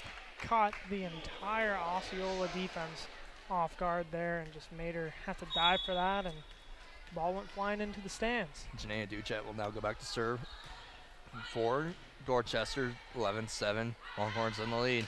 Dumps in that, trying to kill it down. It's Gracie Conkling. Getting blocked in net, Bailey Tice. Miscommunication. Osceola barely able to get it over. Loose ball. That was an outstanding play by Rory Weisman right there, getting it over, creating the opportunity for the point. Yeah, really good play. It looks like Osceola's playing a lot more with more confidence this match. They're playing really well out of system as Weisman gets the block for the point. They're bringing it back within two. Dorchester, when they're out of system, it seems like Osceola's in the advantage, but the thing is, Dorchester's able to take advantage of gaps in the Osceola team as a net violation is called. Be a point for Osceola. Osceola out of system. They got a bunch of older players, and they're just really good playing out of system. As serve, beautiful serve by Mellon Roberts. And Dorchester with sneak attack. It looked like Switzer with the kill. Schweitzer, beg your pardon. Haley Schweitzer. She's had a couple of those now, and it's working out really good for her. Now back to serve, Schweitzer. That was a high arcing serve and an ace. That was almost like a rainbow swerve there. Schweitzer with the ace gets Dorchester 13-10 lead. Another high arcing serve. Looks like she's hitting more with the palm of her hand. Osceola system forced to send over at the overpass. Pass over to Bailey Tice. She gets blocked at the net. Osceola playing with some spunk in this second set, brings it back within 2.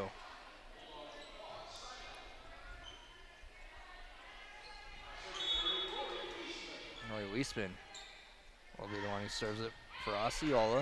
Just had a couple of nice plays out of system. Received by Dorchester, and kill goes down. That was number 10, Stephanie Kornick.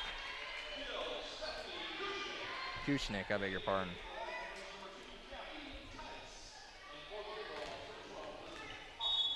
Gabby Tice will go back to serve. For Dorchester. Serve, receive middle by Stanley. Pass over by Weissman. Overpass, free ball in play, and a net violation gets called. Actually, 4 touches on Dorchester. Didn't go over the net. They tried to push it over for the 4th touch of the point. Be a point for Osceola, 14-12. Addison Kuhn will go back to serve. She had a good run serve as serves. Free ball now set up for Osceola. Opportunity, that gets down. Nice kill by Easton Kopach. Yeah, that's her first kill of the day. Expected to see her get involved a little bit more. She might get involved more as this set progresses. Serve is received in the back corner by Gabrielle Tice. Gabby Tice. It'll be a point off the ace. Timeout taken. We'll be back in a minute. 14-all. You're listening to CRC on Cool Radio and Strive.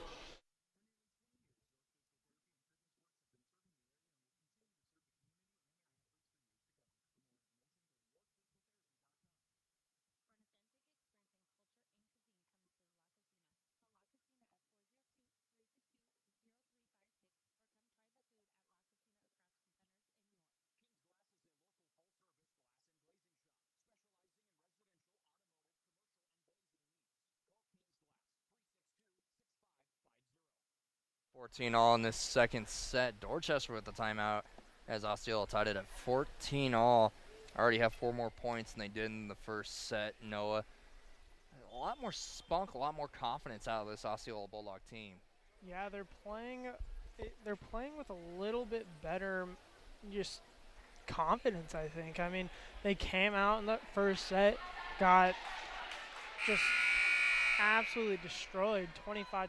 Not at all how you wanted that to go, and now they're going toe-to-toe with Dorchester here. It's 14-14, and they're playing a little bit better, playing like they know they should be here. Keep in mind, Osceola lost the first 2 sets to Dorchester in their matchup earlier this season. Kuhn was back to serve. Overpass, wow, that is a very smart play by Prososki to get his Krapach, I beg your pardon, Easton Krapach with the kill.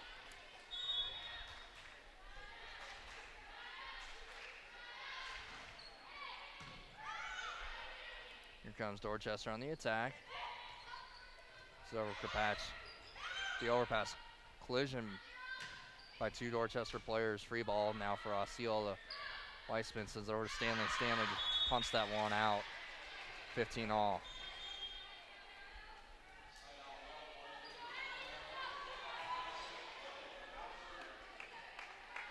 Yeah, it's a really good, close game. Exactly what we want to watch, what we want to see both these teams play as. You want it to be a nice, close game in these good tournaments. Addison Lear back to serve.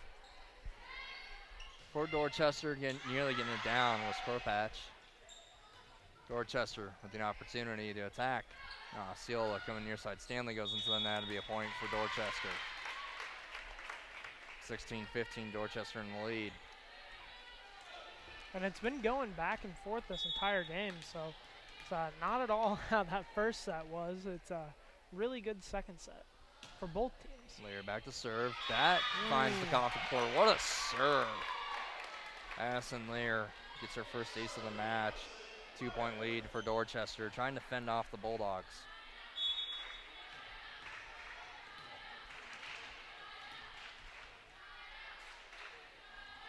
Lear will be back to serve. She tries to aim that back corner. Kropatch wasn't allowing that to happen. Pass near side to Stanley. Osceola forced to kill the point. Yeah, and it's just I mean, they haven't done that as much this set as they did the last set, where they've had just those, you know, just some errors that have happened. It was a bad bounce off the receive. Yeah. As Lear goes back middle.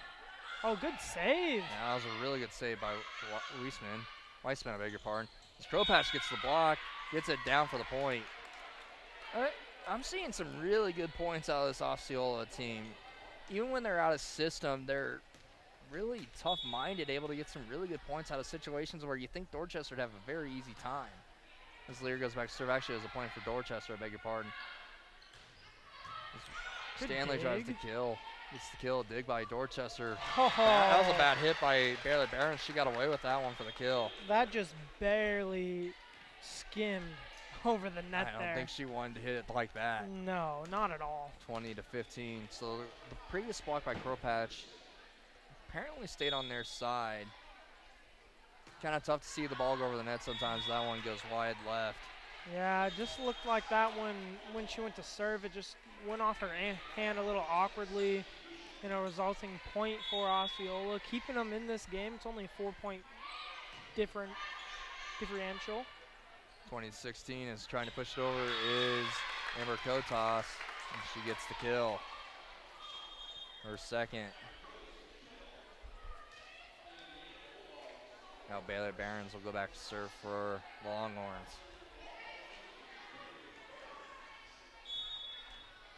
And I really think that this is Dorchester's best server. Oh, it by far is the way she's able to play. She's maybe not able to get many aces, but she's able to place it in the position that sets up for that. Allie Zubek from the left side gets the kill. Her 5th kill of the day. And that'll lead to an Osceola timeout. We'll be back in 30 seconds. 22-16. Dorchester on top. York.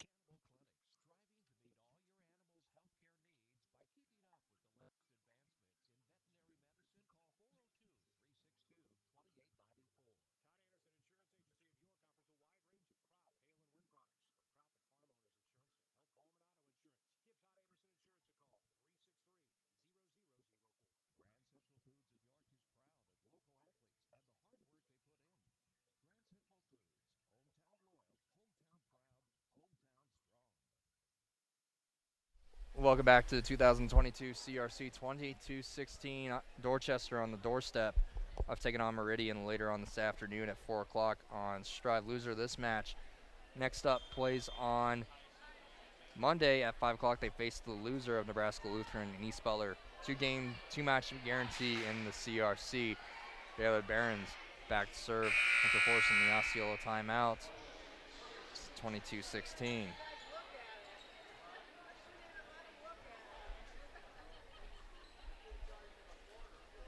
Barons been setting up a lot of offense off her serve, forcing Osceola to send an free ball over. Sends that one middle. Wow. Ace. And that gave her her 3rd ace of the match. Leads all Longhorn players. That was like a pure ace. Nobody even touched that. Like I said, her serve, it's either setting up an ace or setting up a free ball opportunity for Dorchester off the overpass. As we say that, it goes into the net.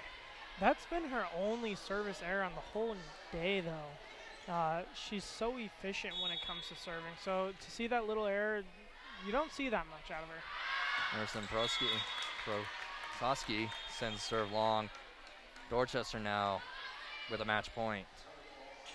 Allie Zubek will be the one to serve it for Dorchester.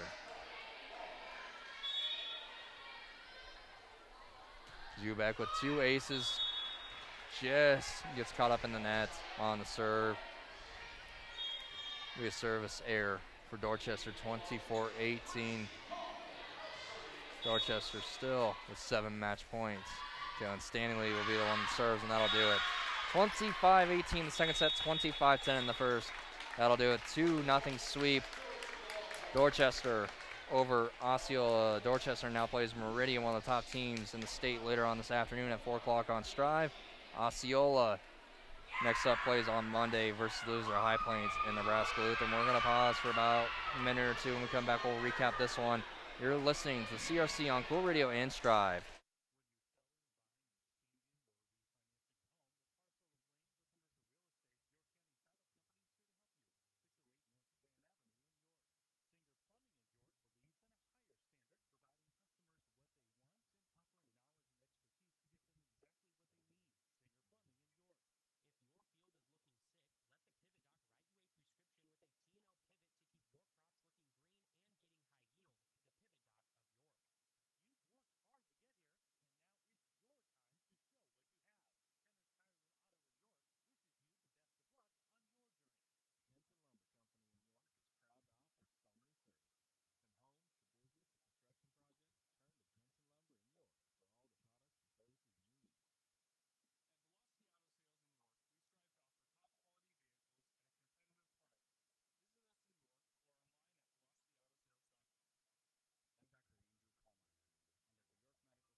High School's auxiliary gym, we got a second round match in CRC between BDS and Shelby Rising City coming here on Full Radio. So glad to have you on with us. This is our last game of the day on Full Radio. We do got Nebraska versus Purdue coverage coming up next on the Huskers Radio Network. The game kicks off shortly after 6:30. But now let's preview this game real fast. Sorry we got a little bit of a short pregame for you, but it's all right. We got BDS and Shelby Rising City. BDS, the 2 seed, coming in this match.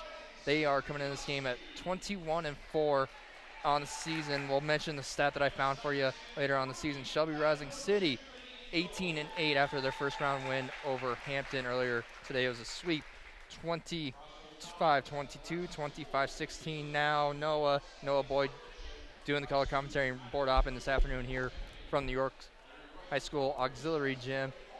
We got an interesting matchup. This BDS team is really good. They swept Shelby Rising City earlier this season. In their 21-4 record, in their 21 wins, they've allowed the teams 2 set wins. Total in their 21 wins this season. This BDS team is really good. Yeah, we're in for a good one here. Obviously, Shelby Rising City already has 1 win under their belt on the tournament today. It will be an interesting game. Like you said, BDS has only allowed those 2 set wins this whole year, and it will be interesting to watch. We got to watch some girls the last game for Shelby Rising City. Some of the girls that stood out, Zoe Walker with 5 kills in an ace. She has 125 kills on the season. Liberty May Baker had 4 kills with 171 kills on the season. Brings her total to 175 now. And then another girl that really stood out was Ava Larman with 5 kills, 2 aces, brings her season total up to 249 kills. It's insane. And 40 aces on this season so far. We don't have any stats for Barooning, unfortunately. We looked on Max Preps, didn't show any. Sometimes you run into those situations where some schools just don't post them on there. Weren't able to get them, so we have no stats for you guys today on Barooning, but they are a very good team, and we expect a really good matchup here today. Well, this BDS team currently sits as number one team in D1 according to NEB Preps Coaches Poll. The NEB Preps Coaches Poll ran by Tony Chapman, Eric Allgood, and Mike Sauter. The guys running the show, doing great coverage throughout the year. Have been following them along throughout the season. Now, Noah, the 21-4 record. This also includes a 7-match winning streak, and they've won their last 10 matches against teams in the Nebraska School Activities Association. 12 straight sets. Their last set that they've dropped in a win was a month ago. Carrie Jo Alves has a great team for BDS, and it's a school that's on a string of success. Earlier today, the football team getting announced as being the 3 seed in the East. They take on fellow CRC school, Nebraska Lutheran, on Thursday. We might be carrying that game, so you might be making a trip to BDS on Thursday for a Max Country game between BDS and Nebraska Lutheran. Good to see the Knights in the playoffs this year. Yeah, we covered BDS versus HTRS on last Thursday. BDS handled them very easily. Not surprised. BDS is good. Had a really good game there. They actually had a volleyball game on the same day on Thursday. Yeah, it was a triangular, actually. Yes, so, we had some of the guys up there in the crow's nest with us watching the game, so we kind of got to see a little bit of the action of the BDS girls volleyball team on last Thursday over, I think they were watching on the Strive stream, and so now we get to watch them here in person today, but only had good things to say about them last Thursday night. Should be a good one here today against Shelby Rising City. Now, if this matchup is familiar with you in terms of the CRC volleyball tournament, last year over in the main gym, the matchups we've kind of had this year been pretty similar to what they were last year, but just kind of flipped in terms of the gym. Over in the main gym, Shelby Rising City beat Hampton 2-1 last year in the first round, and they got swept by BDS. Shelby Rising City swept Hampton 2-0 in the first round. Now, are they going to get a set against BDS? It'd be a tall task as BDS takes on Shelby Rising City. BDS is wearing pink uniforms, black shorts, white numbers. Shelby Rising City has changed uniforms. They are wearing yellow uniforms with blue numbers. So glad to have you along with us. BDS going left to right on your radio dial and your stream on Strive. Shelby Rising City going right to left on your radio dial and the screen. So glad to have you along with us in the York High School Auxiliary gym, we move to one of the best venues in the state of Nebraska on Monday, the York City Auditorium. The first team to punch their ticket will happen in this match. BDS will be the ones to serve to get things underway. 21, Campbell Bowling will be back to serve for the Eagles. And I like to see the pink. We've had a couple teams here tonight already wearing pink, showing their support for breast cancer awareness. As it is Breast Cancer Awareness Month, the month of October, as BDS comes on the attack. Nice block on the net by Shelby Rising City. Here they come back. Tia Pinio, I beg your pardon. That was Liberty Baker, May Baker, on the attack for Shelby Rising City. Good first point, best one we've seen all day, and the kill gets down for Ava Larman. Expect to hear her name frequently. Yeah, she had 5 kills, 2 aces last game, starting off already with the 1 kill. Block on the net and a point for BDS. Wow, that was crazy. She, number 11, Chloe Carlson, she went up there, saw no one was to the left of the court, hit it over where no one was, point BDS. Now back to serve for BDS's Carlson, who just got the kill for the Eagles. See by Shelby Rising City, comes to the net, tipping it over. Is Shelby Rising City. Zoe Walker with the tip. Shot back to the back corner. Received by BDS. Coming near side. Kill gets down for Jessa Lynn Hudson.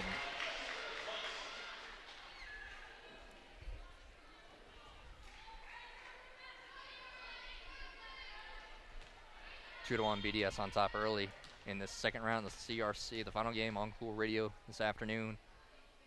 Final game on the radio this afternoon from the CRC as an ace goes in for Chloe Carlson. 2 straight points for the Eagles. Gives them a 3-1 lead.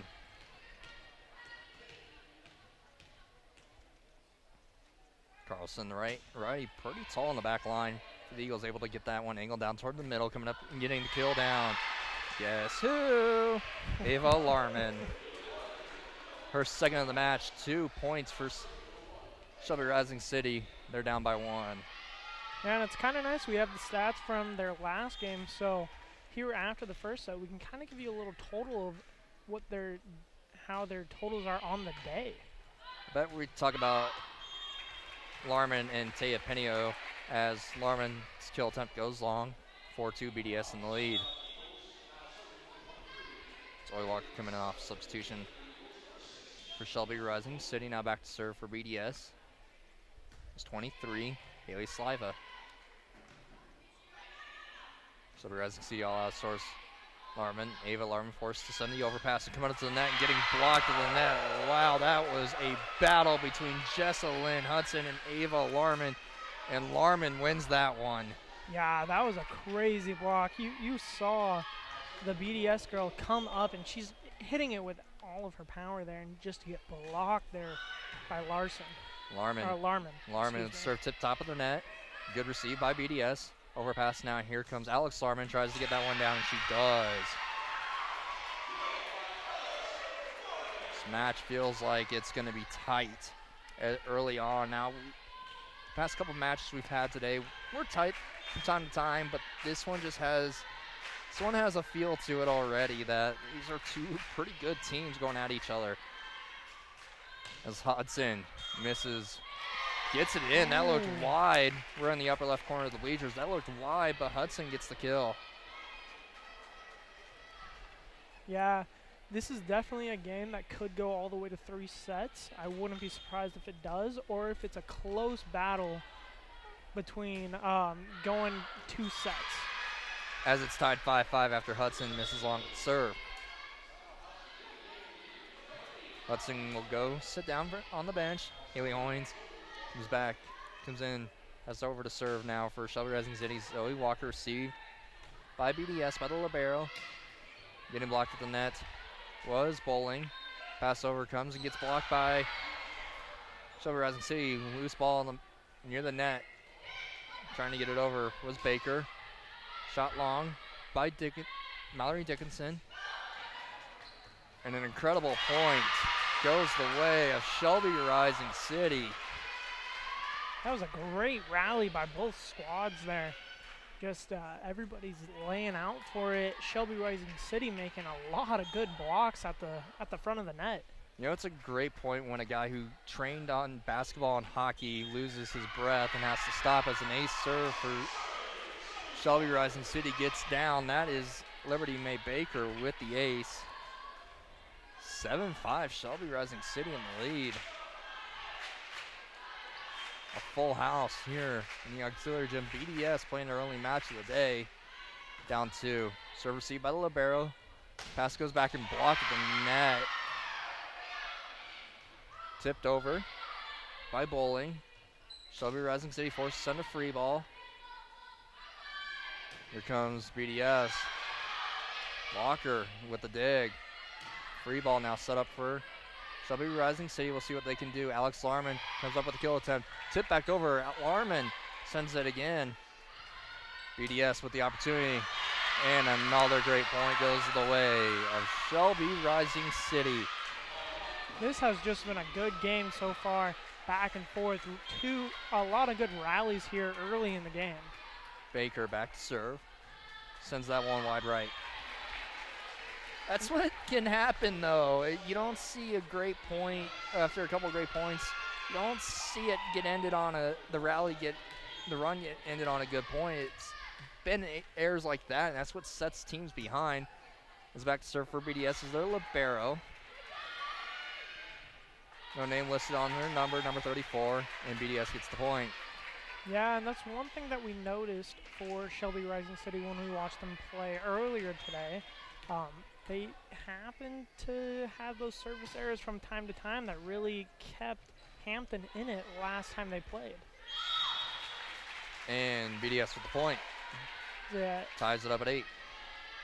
I think that hit the antenna. Looked like it.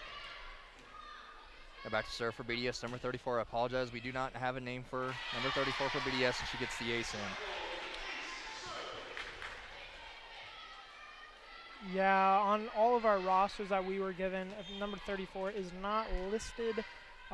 Might try to find that later on in this game. Serve received deep by Ava Larman. Here comes at the net, getting blocked, Baker. BDS will send it over. Dug up by the libero for Shelby Rising City. Larman, beautiful dig on the back line by Hoynes. Shot over, back to Shelby Rising City. And that gets down for a point for BDS. Going up to try to kill that one was Brooklyn Baker. BDS will serve on a 4-0 run. Received by Shelby Rising City. Larman hits that one to the net. It'll be a point. 5-0 run for Shelby Rising City. They'll take a timeout. We'll pause with them. We'll be back in 30. You're listening to CRC on Cool Radio and Strive.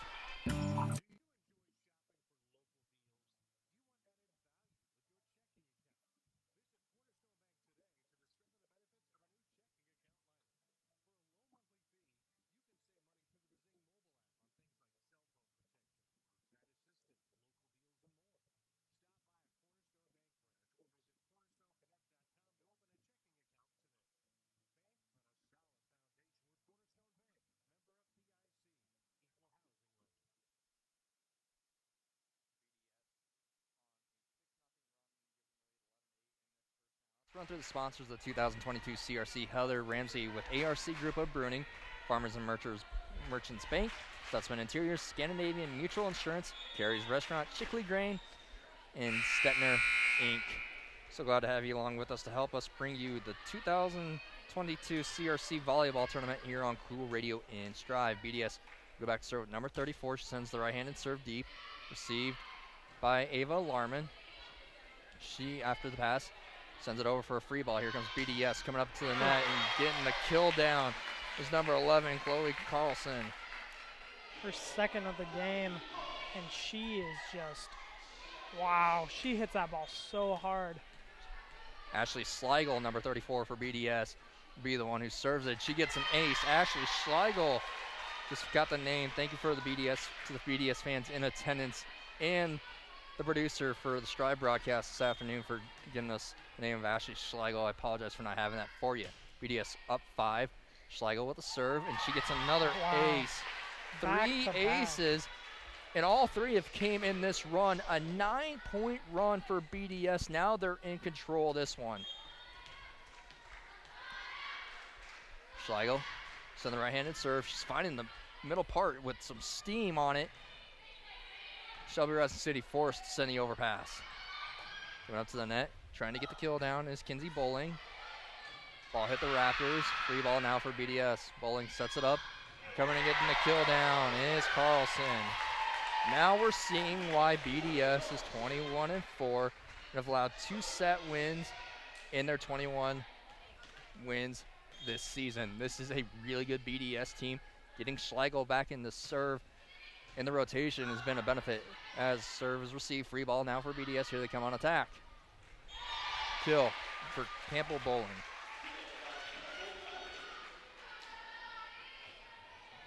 I have 6 kills this set, along with 4 aces for BDS. 10 of their points have came by means of an attacking play. They're now up 8.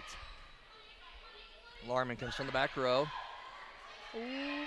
Close to being a point, but Good Schlegel save. able to send it over for a free ball. Now here comes Alex Larman, gets the kill down. Her second. Alex and Ava Larman, 4 kills total. They're down 7.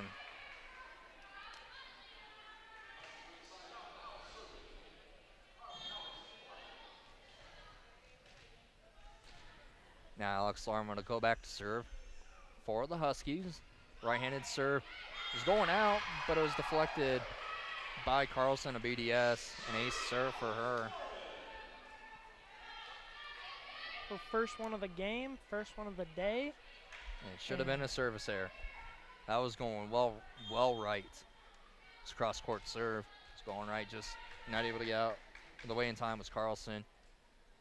Huskies back within 6. She goes back right corner. That was going to be coffin cornered. Schlegel, the dig. We'll see if this one gets over. Can't call that an ace, but we can call that a point for the Huskies. Yeah, it's one thing that I've realized during this game. It's very difficult when those balls get hit all the way up into the rafters because it bounces around, and it's like arena football. You got to play it off of it and just figure out where that ball is going to land. Alex Larman with the serve received by Schlegel. BDS barely getting it over in time. Now here comes Shelby Rising City coming from the back line is Ava Larman. Tries to get it down, received by BDS.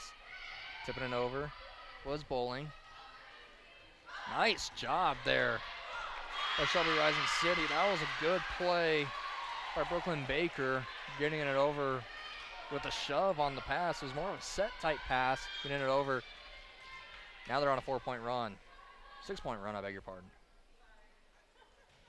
Alex Larman will serve, received, and that one is an ace. Seeing a match run so far, 16-13. Carrie Joao instructing her team.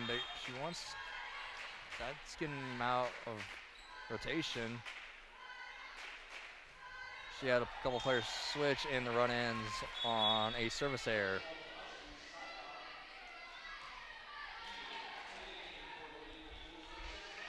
Now back to serve Hannah Miller.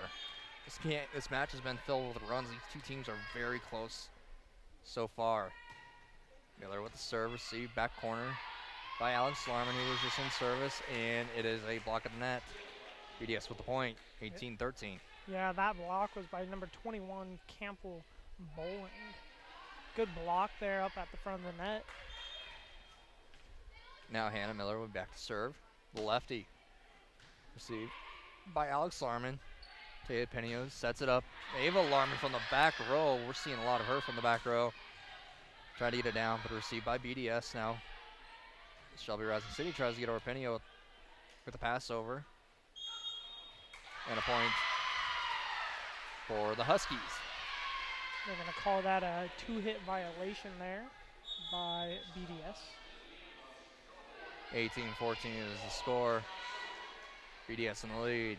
Now back to serve Angel Barnes. She had herself a pretty good run in that first match. She was in control when back and serve when Shelby Rising City went on one of their longer runs.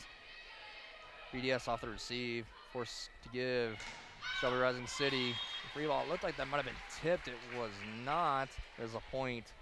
Sounded like it might have been tipped, but it was probably the top of the net. Yeah, it was definitely close. Hard to tell. But we've seen both teams go on a little bit of a run here, making it a really close game, 19-14. 19-14 in this first set. Bowling with the serve. That was short. Pinio, a lot of effort by Shelby Rising City just keeping the ball alive and not getting a net violation as Pinio tries to get the kill over the overpass. Shot coming down by Hudson. Nearly touching the net was Chloe Carlson and getting the kill as Shelby Rising City. I think that was number 12, Ava Larman, with the kill, her third of the day. Well, third of the game. She had herself a pretty good game earlier. We'll get those stats for you in the set break. It's now back to serve is Liberty May Baker. Team leader in aces coming into the day. That was tipped. That's another one. Her Two. second on the game. Timeout. BDS will pause with them. We'll be back in 30. You're listening to the CRC on Cool Radio and Strive.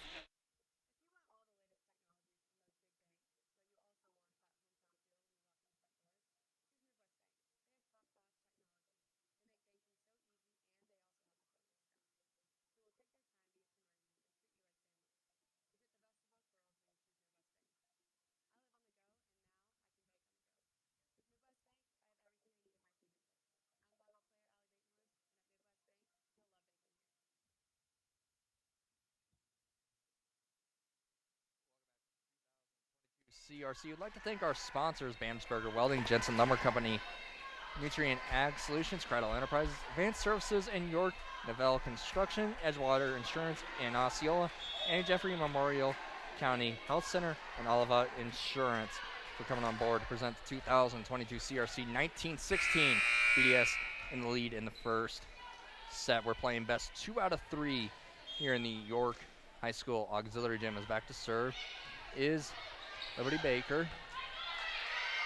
BDS off the receive, forced to send it over. Dug up by Baker, tipped over by Pinio.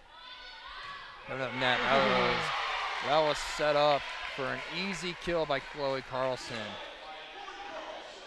Her fourth of the match, 20-16, BDS in the lead. Yeah, when they get the ball to her really quick, she is a threat at the front of the net. She hits that ball so hard. She will go back to serve for the Eagles. Sends it received by Ava Larman.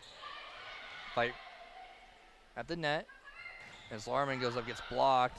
Loose ball, and the block results in a point. BDS on top by 5. 21-16 late in this first set. Timeout, Shelby Rising City. We'll pause with them. We'll be back in 30. You're listening to CRC on Cool Radio and Strive.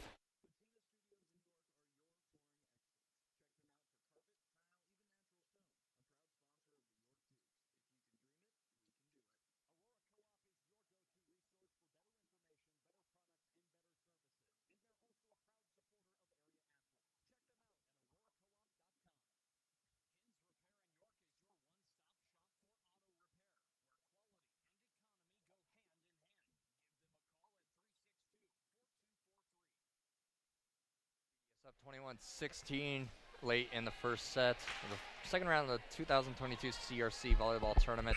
Here on Cool Radio and Strive, I'd like to thank Oliva Insurance, Napa of Stromsburg, Levenders of York, Nick's Farm Store, Coops Odie, CPS and Advisors, and Weaver Repair in Geneva for coming on board to present the 2022 CRC on Cool Radio Max Country in Strive. Ava Larman tips it over.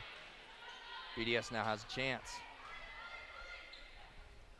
Here comes, missing on the kill attempt is Zoe Walker. BDS up 6. Heard Zoe Walker's name quite a bit last game. Haven't heard her at all this game. She did have 5 kills and an ace last game. Back to serve for BDS is Chloe Carlson, who served the previous point. Nice job getting it over by Mallory Dickinson. And Shelby Rising City with the kill. Looked like Ava Larman, wasn't it? Yeah, number 12. Give it to her again. 4. She's almost matched her entire total from last game. Stay at Pinio. So they didn't need her last match, though. 2-0 sweep over Hampton. Free ball set up for Shelby Rising City. Larman forced to spin around and hit it. Tapping it over was Brooklyn Baker. Coming to the net and getting the kill down. Showing no emotion was Haley Sliva. Looked like it was a run-of-the-mill kill for her, the way she acted. Her first in the match. BDS up 23-17.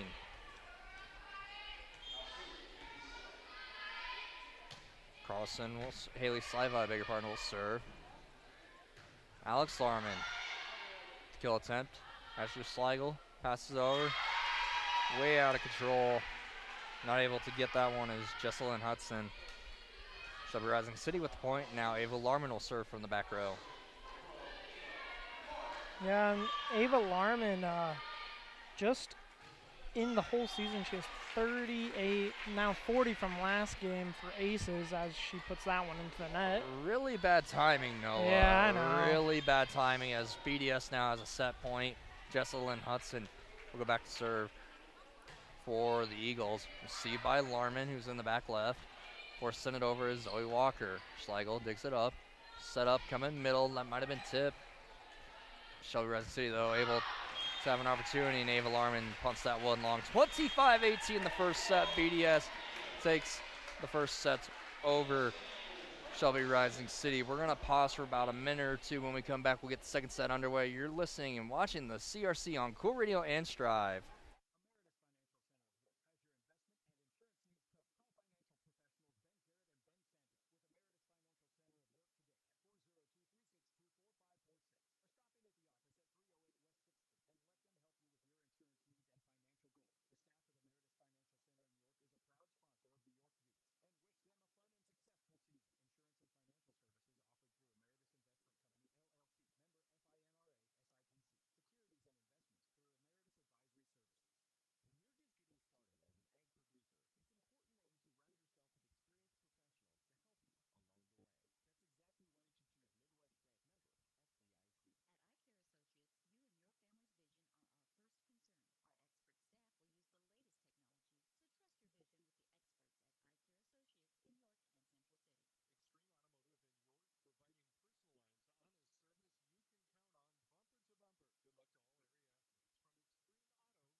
Strong.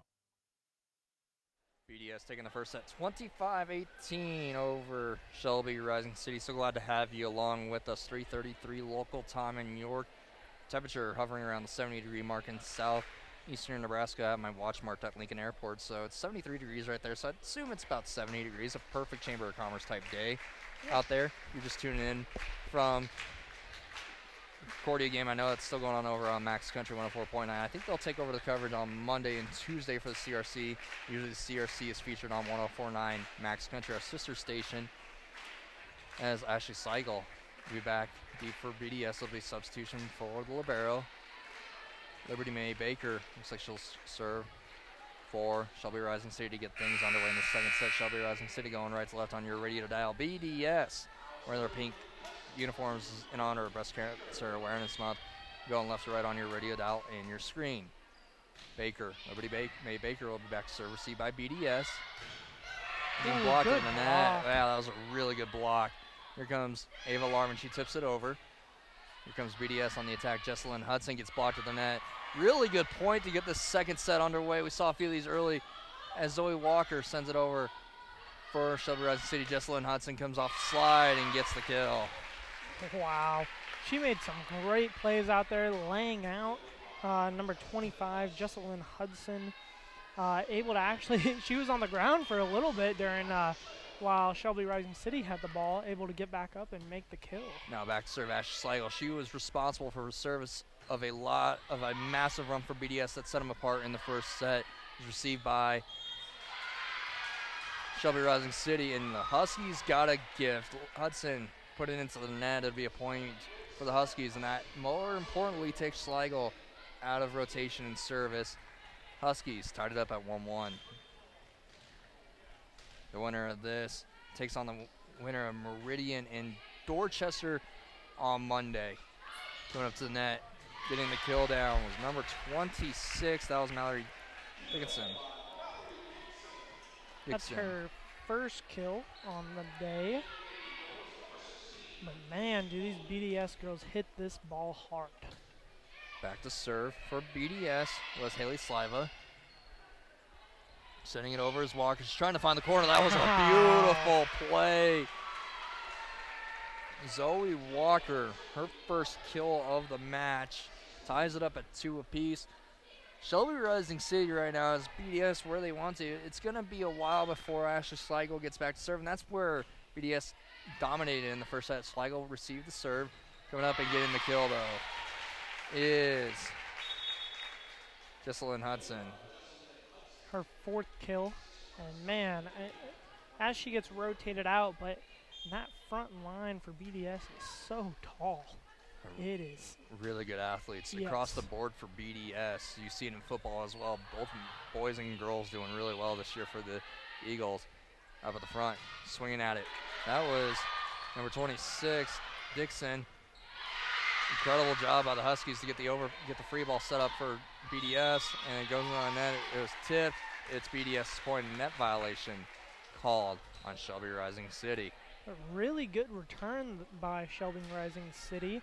You see some girls out there laying out for the ball. You know they are trying their hardest here to get a win against BDS. Incredible effort as the serve by Haley Owens goes wide left.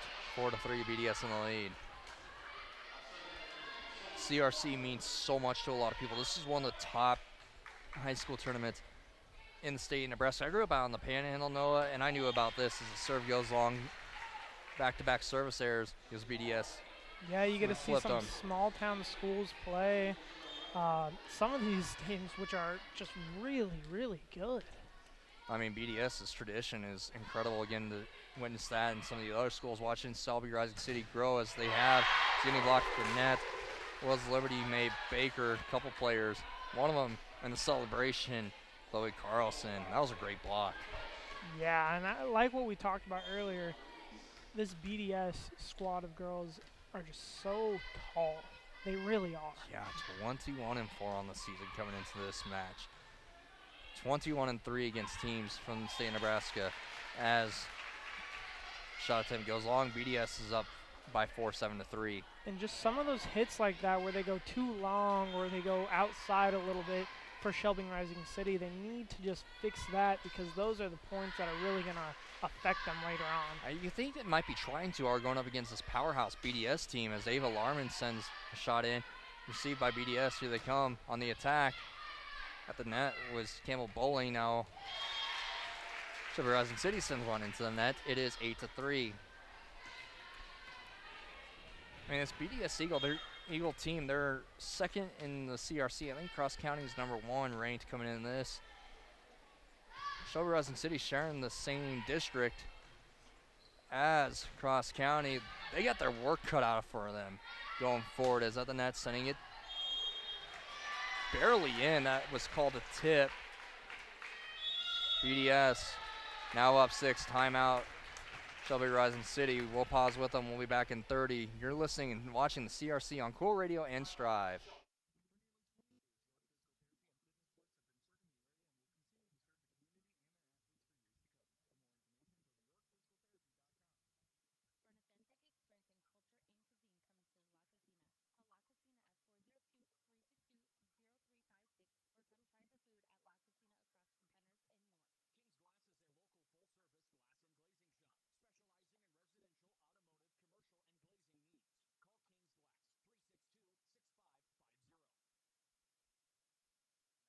the second set. BDS in full control of the second round CRC match between BDS and Shelby Rising City. The winner of this play is Meridian, who takes on Dorchester. Next up, that game will move to Strive only as we get Nebraska Radio Network coverage for Nebraska and Purdue later on tonight. That game is at 6:30. Could be a battle to set up Nebraska to face Illinois in 2 weeks to the top of the Big Ten West, based on scores I was hearing earlier. Now back to serve, Jessalyn Hudson.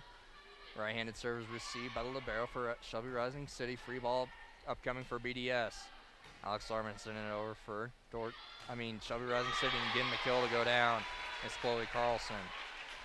That's her 5th now today.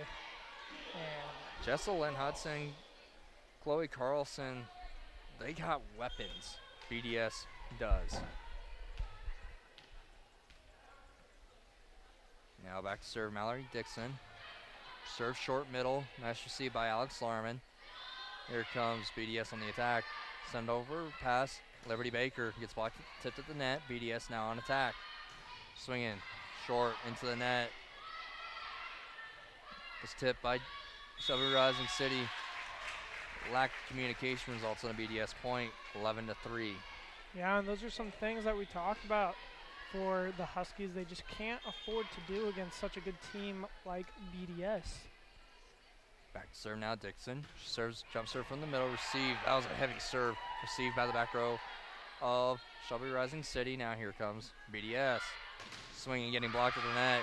That is a block that sets up a point, brings it back within 7. BDS up 11-4. I think that was number 2, Liberty May Baker on the block for the Huskies. There's a couple players in on the block for the Huskies, 11-4. BDS on top.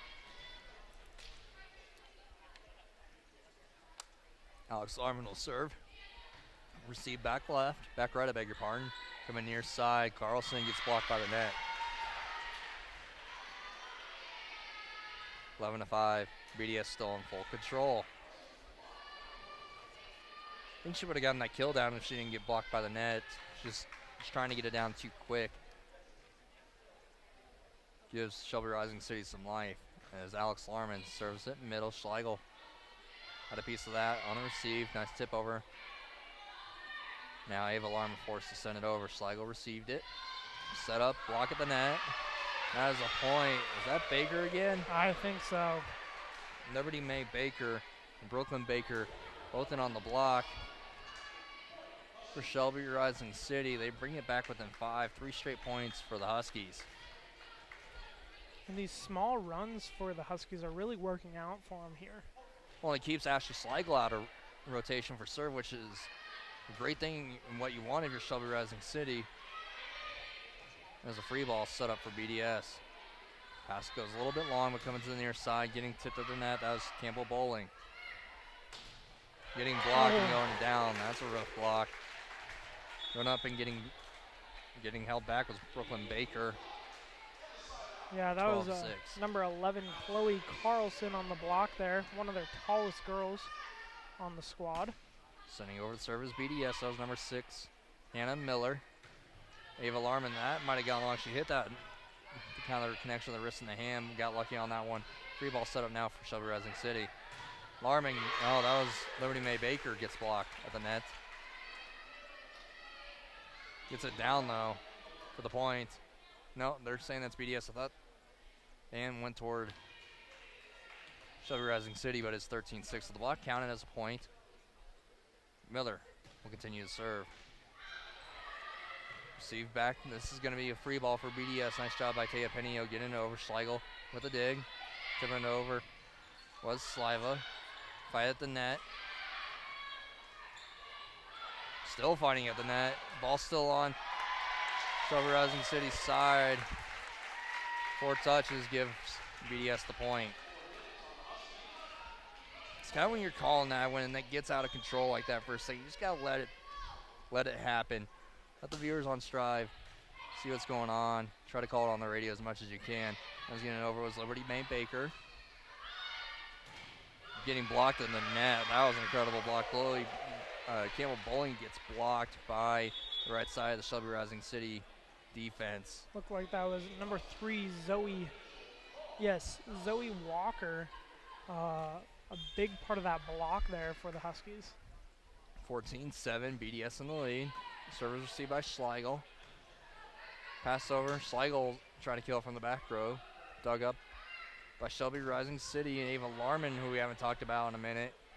Tried to get it down. Overpass. Trying to find a soft spot.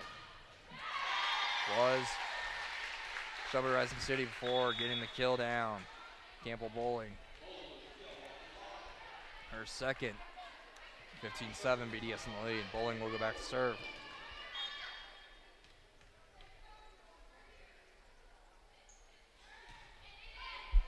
Bowling gets the ace. He goes middle. Miscommunication by Alex Lorman.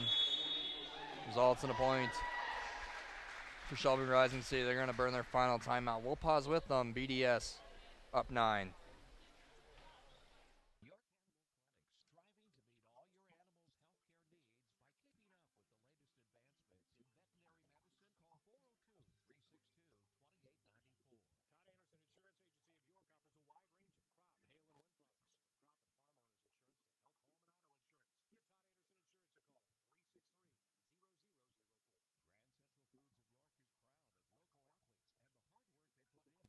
Grand Central Foods, hometown loyal, hometown proud.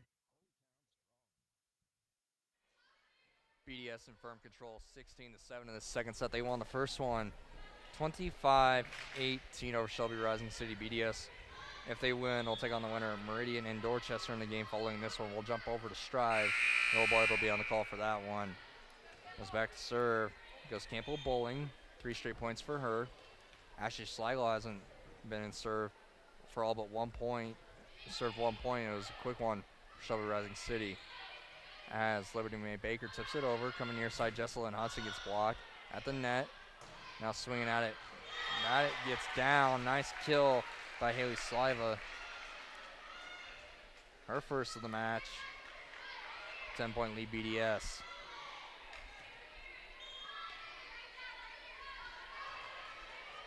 I think Carly Joas teaches the jump serve as we're seeing all the BDS players do it. That's touch top of the net, received by Alex Larman. Ava Larman forced to pass it over. Now here comes BDS on the attack. Jesselyn Hudson off the slide and gets the kill down for BDS. 5 kills for Hudson, 5 as well for Chloe Carlson. BDS spreading the love around in terms of the stats this match. As Bowling will serve. Received by Alex Larman. Set up by Taya Pinio. I don't think she has any assists so far this match. Hudson sends in that block. Gets down. Point. Shelby Rising City, 18-8 score. Yeah, and it's going to take a lot out of these Huskies to come back and make this a close game, as it's 18-8 now. Leader in the aces for Shelby Rising City. Liberty May Baker sets it up and getting the kill down. Coming up from the back row is Chloe Carlson. Takes the lead in kills for BDS with 6. 19-8 is the score.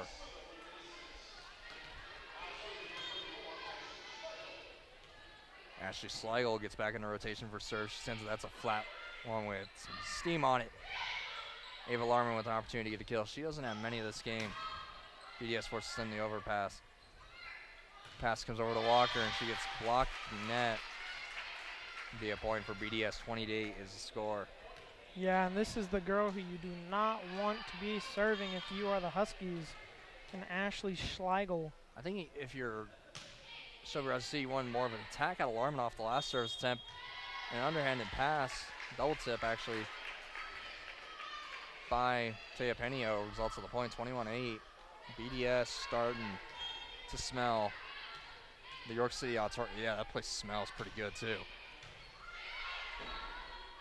As Shelby Rising City taps it over, getting the kill down. That might have been a net violation. It is on BDS, 22-8. Go back to that comment real quick about it. So it's an old gym. It's small. It's awesome. It's a pretty cool gym. I love it. Wow. She's getting the tip over. That's Haley Sliva. That's a kill for her second. 23-8, BDS 2 away from seeing the York City Auditorium. It's a great gym in there. It's more of a dome than anything. It is called the York Dukes Dome for a reason. Well, the high school gym just across as Shelby Rising City gets the point, 23-9 is called the Duke Dome, but they move over to the City Auditorium, which is a really small place that is a nostalgic throwback. It is one of the most incredible gyms in the state of Nebraska. As Ava Malarman misses on the serve, wide left, match point upcoming for BDS. Yeah, it is a pretty cool place to be in there in the auditorium. It's a lot different atmosphere. I hope you get to board off there on Monday and Tuesday. You will love the place, Noah. It's really cool. As back to serve is Haley Hoynes. Pass over. We'll see what the point is called, and it is to BDS, and that'll do it. 25-9 is the second set, 25-18 the first set, and that'll do it. BDS with the sweep over Shelby Rising City. We're going to pause for a moment. When we come back, we'll recap this one really fast. So we get to switch over to Strive. You're watching and listening to CRC on Cool Radio in Strive.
Testing 1 2 3.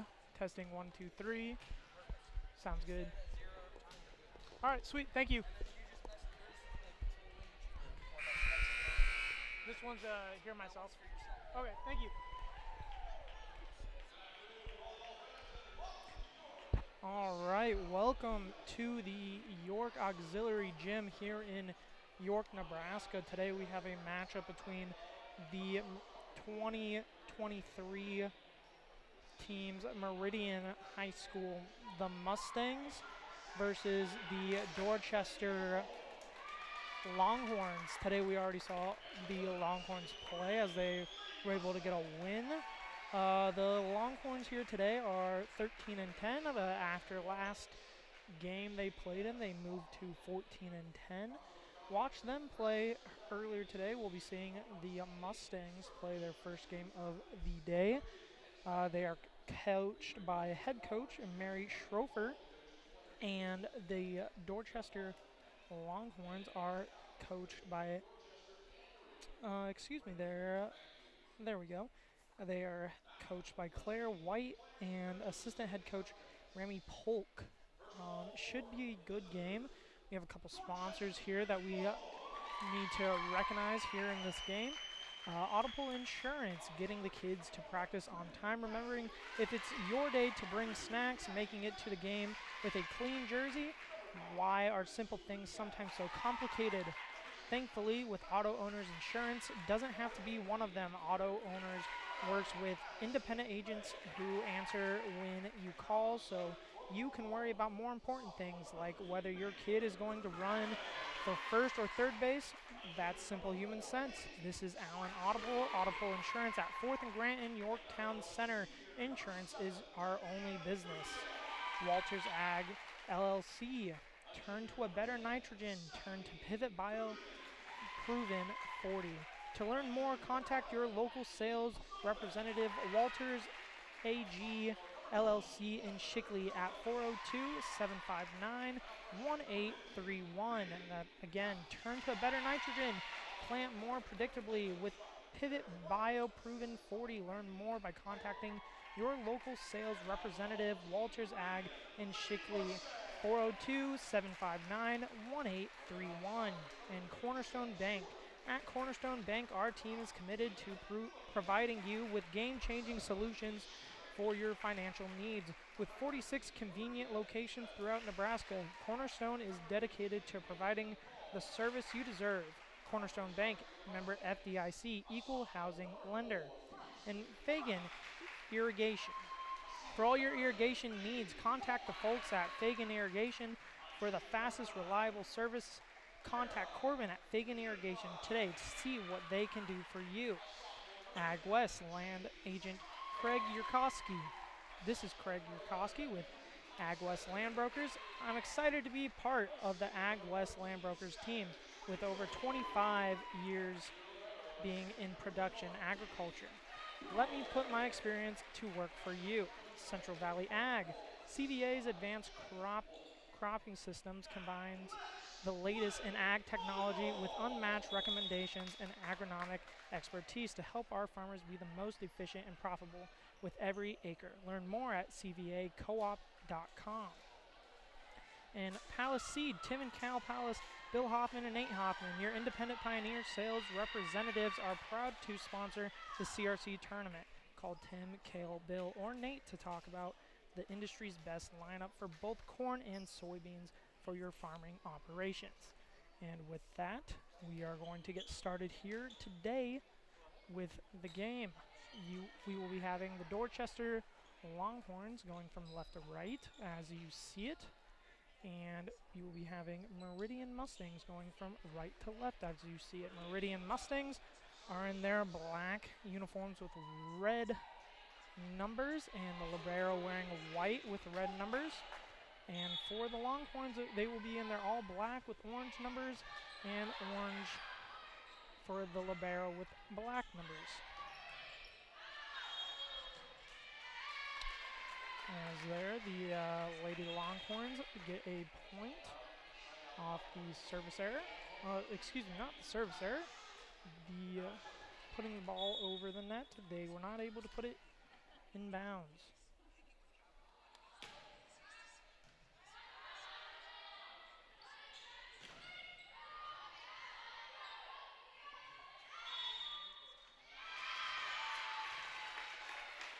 As there is a violation there on the Mustangs.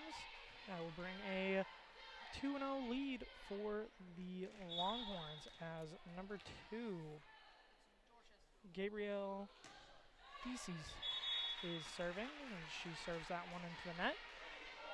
Last game we had against them, that we broadcasted them, which was on 103.5 Cool Radio and Strive. She had 1 ace.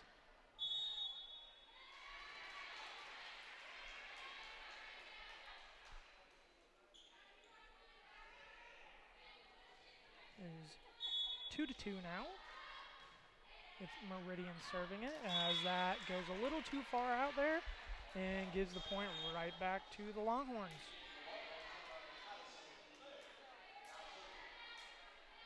Back serving for the Longhorns is number 9, Addison Lear. Good lefty serve there.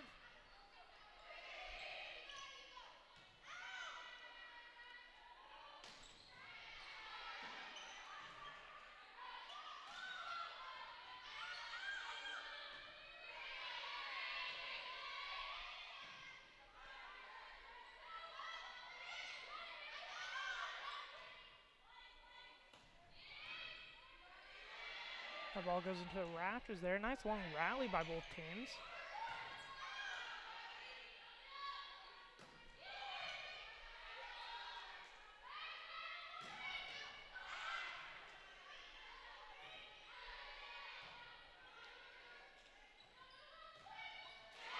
And the kill for number 11, Mackenzie Hofstetter, gets that kill there. And after that really long rally by both teams,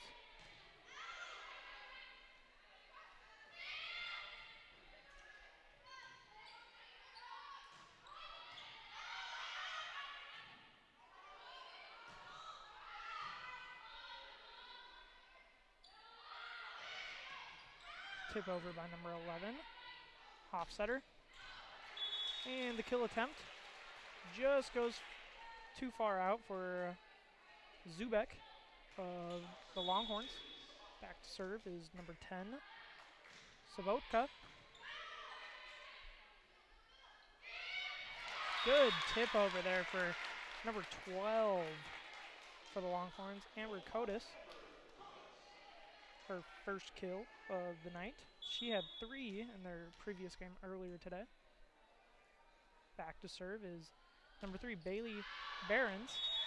Serves that a little too far. It makes it a 5-4 game for the Mustangs.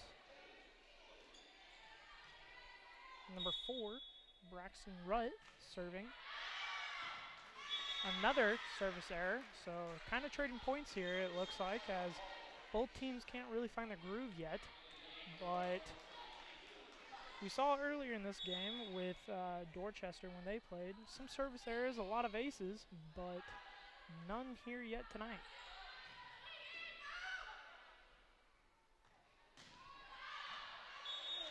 So that goes just too far out for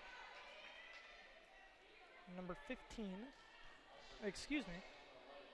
Number 15 for Dorchester, Bailey Thies.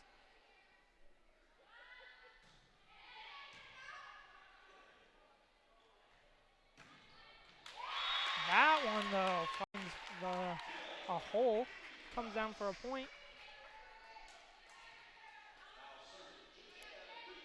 Ties it up at 6-6, bringing the libero for Dorchester.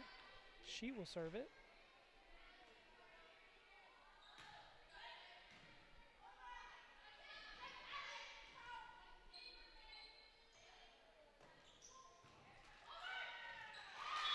Good dig there by the Mustangs, not able to do anything with it. So Longhorns will go back to serve here with the libero, Ducek.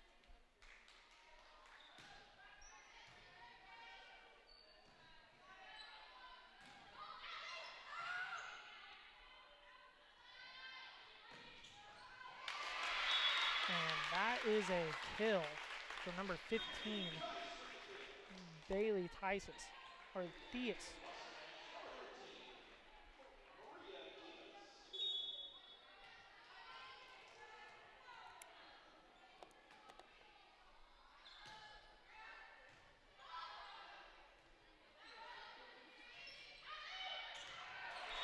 Ooh, just a little dink over, and looked like it was going to be a free ball, and nobody for the Longhorns were able to get to that ball. Maybe a little error there, lack of communication.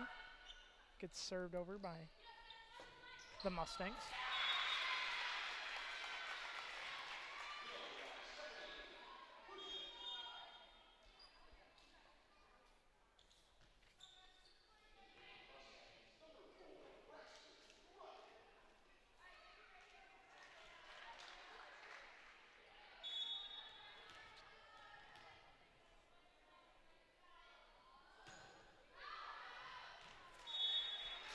Too much on there for Schweitzer as she's unable to put it in play, giving the point to the Mustangs.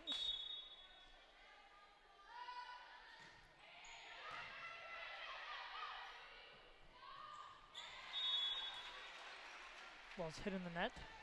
Makes it a 9-9 game with, I believe that is number 16, Kimber Schweisel.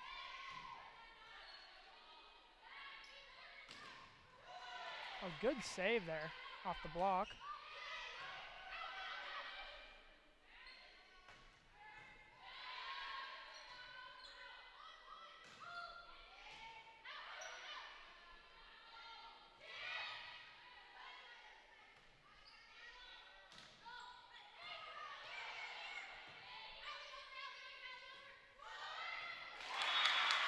That's able to find the court for a Longhorns point, putting them up 10-9. Been a really close game so far here in the first set. We will only go 3 sets here. Only the third if needed. Best of 25 each set. In the third set, if need be, will go to 15, as that is a point for the Mustangs. And that will bring up the libero, number 21, Kaylee Prebley will serve it.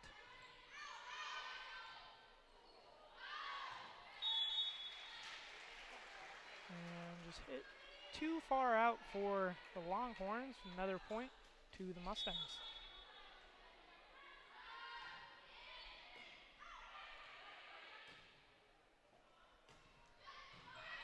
A good dig by the libero there. And just hit off like, looked like it was the left side of her hand there for number 4 for the Mustangs. Not able to put it in play.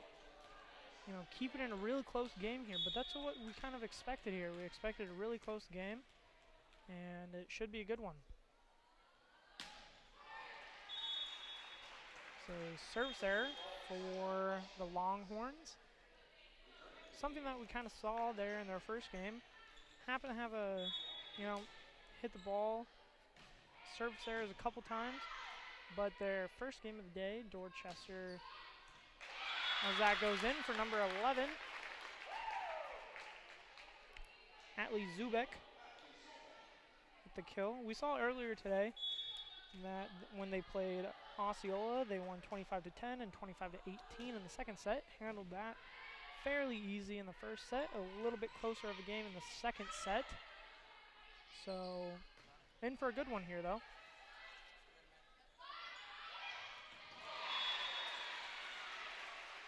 So it looked like that one was just tipped into maybe some miscommunication. Nobody really got to that ball there as it was tipped around, and another point for the Mustangs.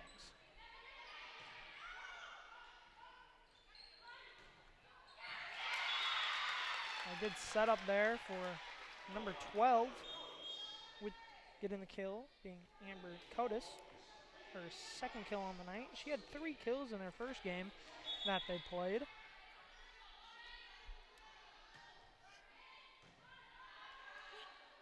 Served over there by number 11, Atlee Zubek.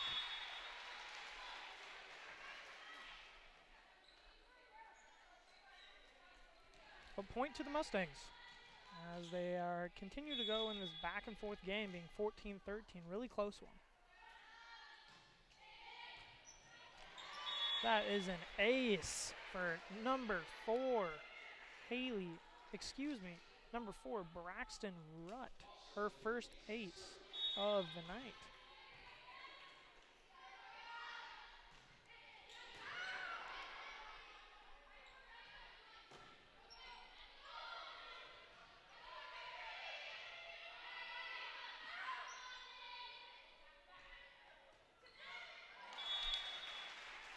Try to hit that to the other side of the court there did the Longhorns try to do there. Not able to work out as it hit the net and will go to the Mustangs, their biggest lead of the night, 16-13.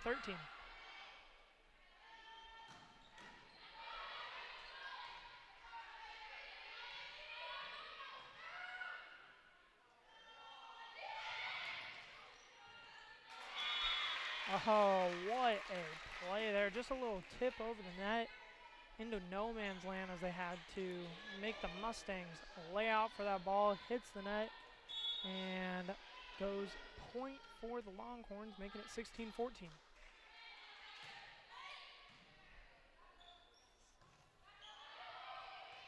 Ducek is the server there for the Longhorns.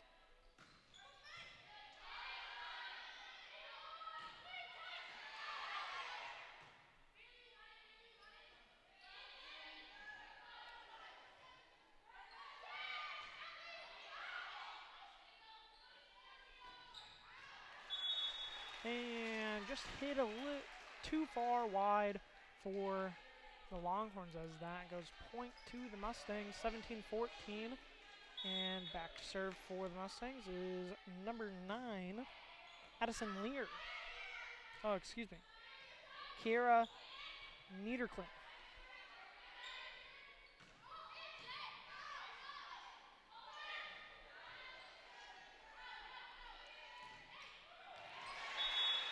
And the kill for Taylin Philippi, her first of the night, as there will be a timeout taken. During this timeout, we are going to give a shout out to a couple more of our sponsors. We're going to go Optimal Insurance, getting the kids to practice on time, remembering if it's your day to bring snacks, making it to the game with a clean jersey. Why are simple things sometimes so complicated?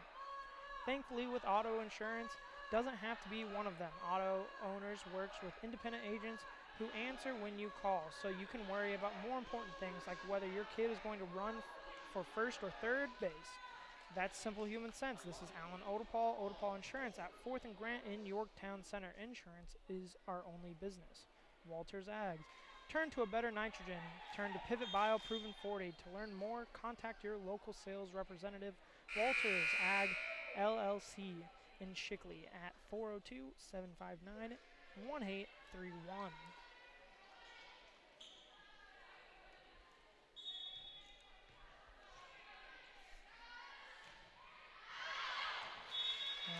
As we come back from that timeout, that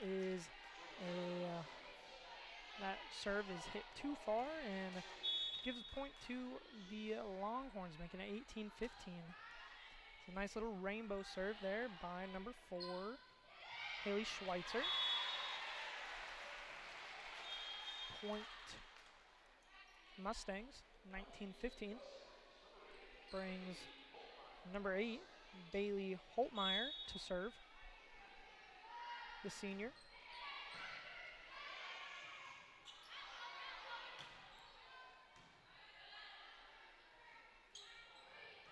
Free ball over the net to the Longhorns.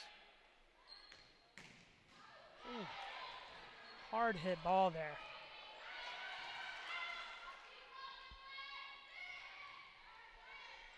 So far today, we've seen quite a few rallies, and they've all been very good, very long rallies by both teams. Great dig there by the libero for the Mustangs.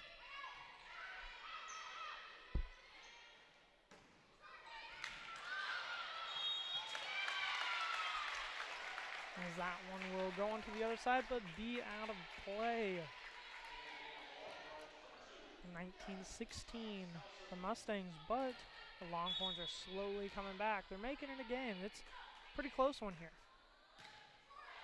As that ball gets hit into the net. Like I said earlier, the Longhorns in their game against Osceola, they played really good, except for there were quite a few service errors that we noticed. Something just to work on. Little errors just like that, how that ball got hit into the net. Just some things to work on here. It's not much you can do during the game, but timeouts, in between sets, have to have your coach talk to them, really work on those small errors that give them too many points. As there's a point for the Longhorns. Makes it 21-17. Back to serve for the Longhorns is number 9, Addison Lear. Free ball over the net.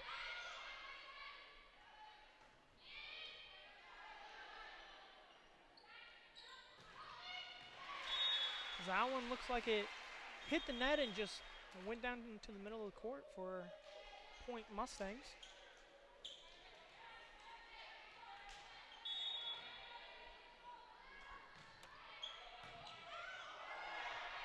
Looked like serving, that was Jaylee Sabotka serving it. Free ball for the Mustangs. Good dig there by the Longhorns, but they're going to call that double hit. As we're going to take another timeout here. Read off a couple more of these sponsors here. We have Cornerstone Bank. At Cornerstone Bank, our team is committed to providing you with the game-changing solutions for your financial needs. With 46 convenient locations throughout Nebraska, Cornerstone is dedicated to providing the service you deserve. Cornerstone Bank, member FDIC, equal housing lender. Fagan Irrigation. For all your irrigation needs, contact the folks at Fagan Irrigation for the fastest, reliable service. Contact Corbin at Fagan Irrigation today to see what they can do for you. Ag West Land Agent Craig Yurkowski. This is Craig Yurkowski with Ag West Land Brokers. I'm excited to be part of the Ag West Land Brokers team with over 25 years being in production agriculture. Let me put my experience to work for you.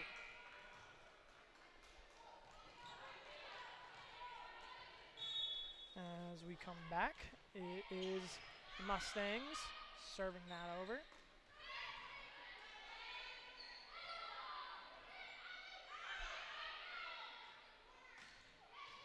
Good dig there by the Mustangs, keeping that play alive. Free ball over the net.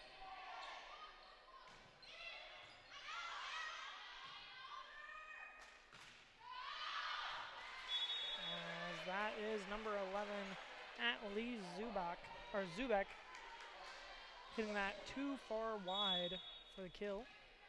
Brings up number 10, Jaylee Soderbuck.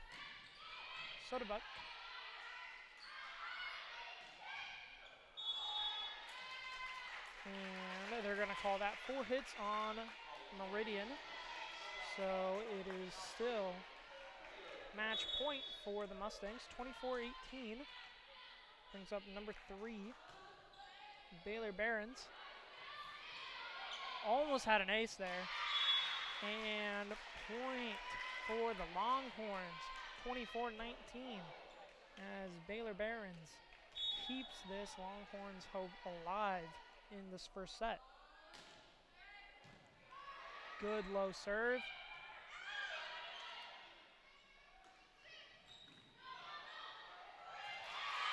And another point for the Lady Longhorns as it comes 24-20.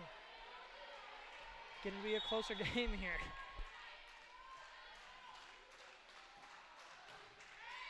And that will be hit into the net, making it 25-20.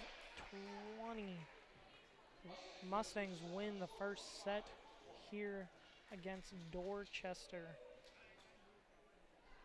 in which was a very good set. At one point, the Mustangs had kind of gone out on a pretty big lead there, able to make it a closer game though. Were the Longhorns towards the end of the set, making it 25-20. But the Longhorns will have to come back out and try to win set number 2 coming up here next to stay alive. As we will read off a couple more of our sponsors for the game here today. Central Valley Ag, CVA's advanced cropping systems combines the latest in ag technology with unmatched recommendations and agronomic expertise to help our farmers be the most efficient and profitable with every acre. Learn more at cvacoop.com. Palace Seed, Tim and Cal Palace, Bill Hoffman and Nate Hoffman, your independent Pioneer sales representatives, are proud to sponsor the CRC tournament. Call Tim, Kale, Bill, or Nate to talk about the industry's best lineup for both corn and soybeans for your farming operations. Cornerstone Bank. At Cornerstone Bank, our team is committed to providing you with game-changing solutions for your financial needs. With 46 convenient locations throughout Nebraska, Cornerstone Bank is dedicated to providing the service you desire. Cornerstone Bank, member FDIC, equal housing lender. Fagan Irrigation. For all your irrigation needs, contact the folks at Fagan Irrigation. For the fastest, reliable service, contact Corbin at Fagan Irrigation today to see what they can do for you. Ag West Land Agent Craig Yurkowski. This is Craig Yurkowski with Ag West Land Brokers. I'm excited to be a part of the Ag West Land Brokers team with over 25 years being in production agriculture. Let me put my experience to work for you. All right, as we have a little under a minute left until the start of the second set. Previously we had Meridian won the first set 25-20, taking down the Longhorns there in the first set. It was a good match, close match there going on. We had quite a few good rallies throughout the entire set. We saw really good rallies by both teams as they were really long, a lot longer than anybody had really expected or that we had seen throughout this entire game. This is being our fourth game of the day. Hadn't seen the Longhorns have quite the rallies like that at all today.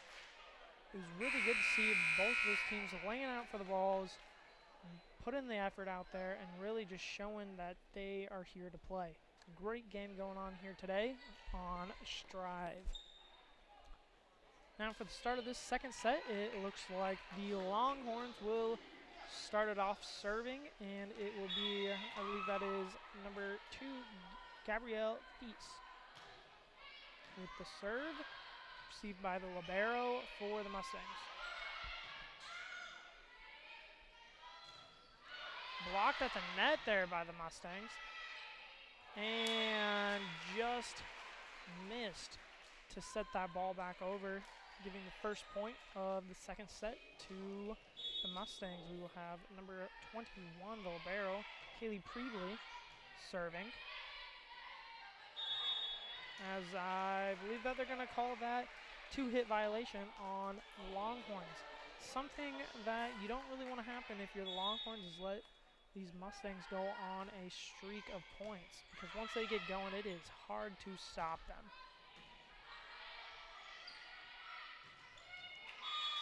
And just like that, the Mustangs hit the ball into the net. Makes it a 2-1 game as number 9,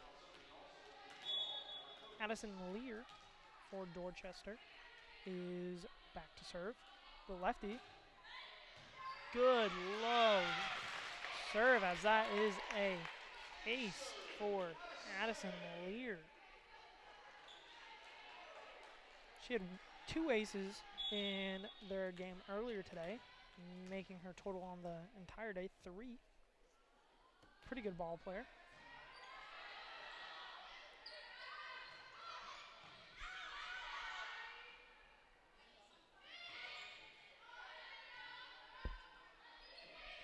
free ball. I think they're going to call that a 2-hit violation on the Mustangs, making it a close game here as the Longhorns lead 3-2. Again, back there to serve for the for the Longhorns is Lear.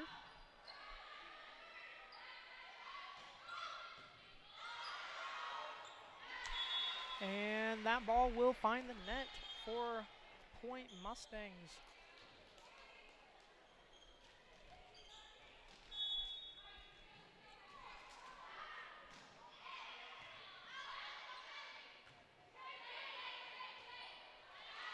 And that will go out on look like the Longhorns were just trying to free ball the ball back over there. Hits it out of bounds. Point Mustangs. Good low serve. And that's an ace. 4. Looks like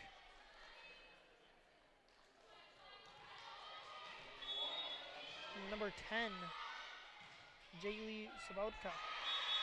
Back-to-back aces for the sophomore. Number 10, man, she is having a good day back there serving. Trying to go for another one, and she does. Back-to-back aces. Man.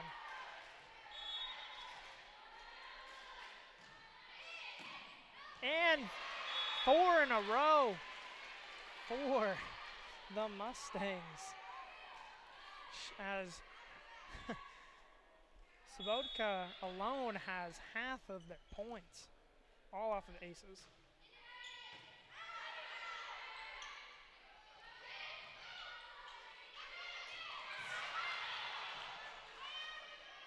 Going to be a free ball over the net for the Mustangs. And that looked like it was blocked up there at the line by number 12, Amber Cotis.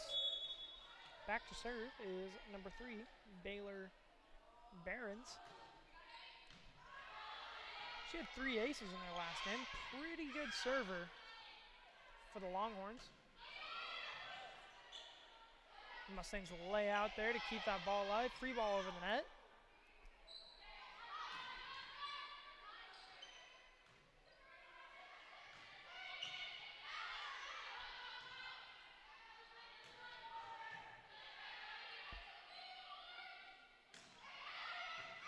Good rally here we have. Seen a lot of long rallies today as I could cut short off of the Atlee Zubek. She tried to get that in for a kill, gets hit by the net, and point for the Mustangs.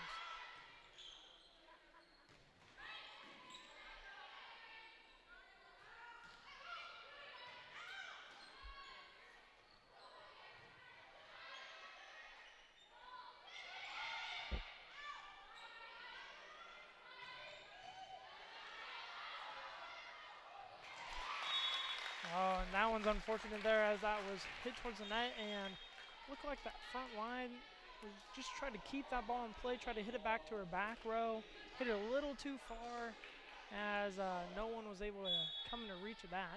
We'll bring up the Longhorns to serve, number 11, Atlee Zubek.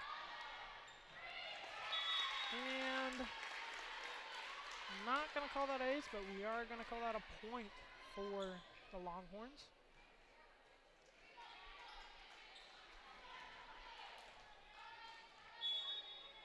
Zubek did have 2 aces in their last game, though.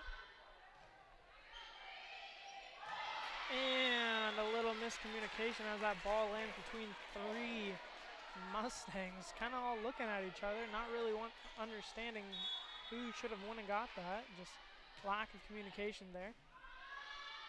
Makes it 9-7 Mustangs. And another ball into the net.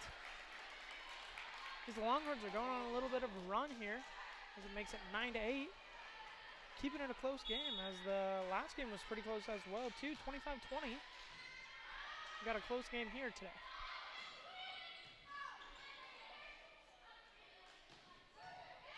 Hits that into the rafters. Oh, good save, but can't play it off the wall. Can play it off the rafters, kind of like arena football, but not off the wall as it goes a point for the Longhorns. Ties it up at 9.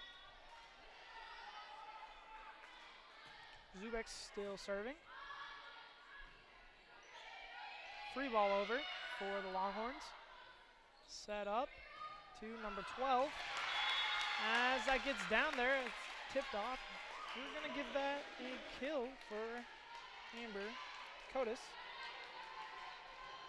Her 3rd kill on the day.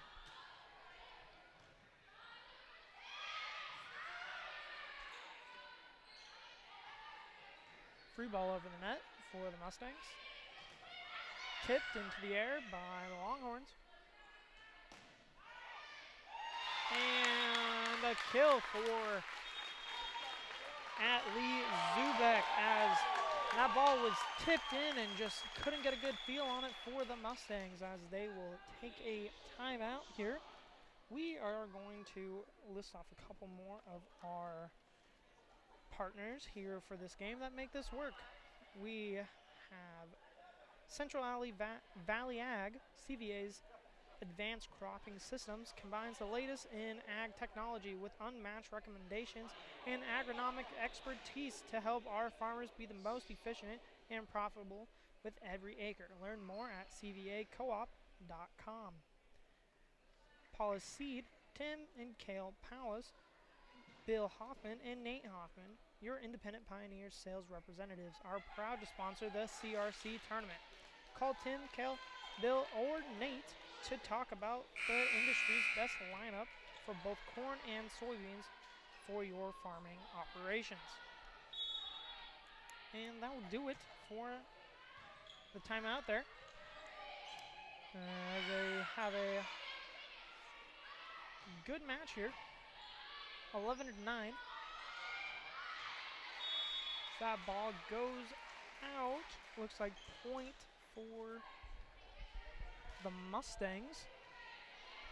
As a Longhorns lead still, 11-10.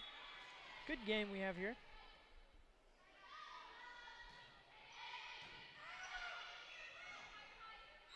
Set up to the back row.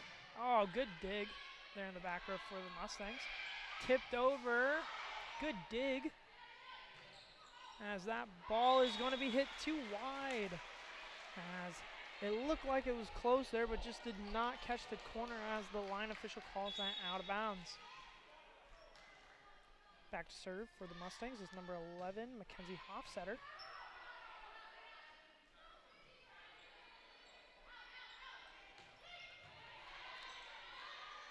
And that good dig by the Longhorns, just hit it too hard as that hit the rafters, came back down almost immediately for the point for the Mustangs.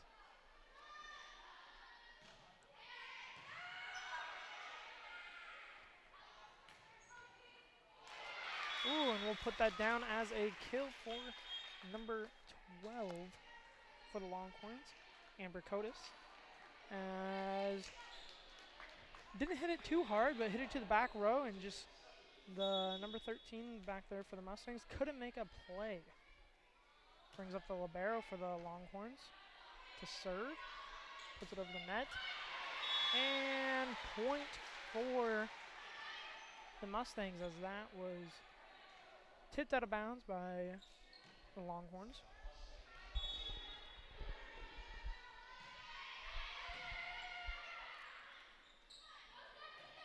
And just having to put it back over as was the Longhorns there.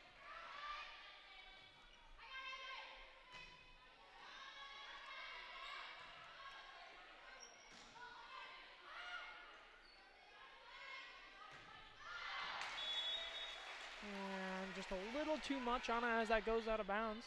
Makes it a 14-12 lead for Meridian.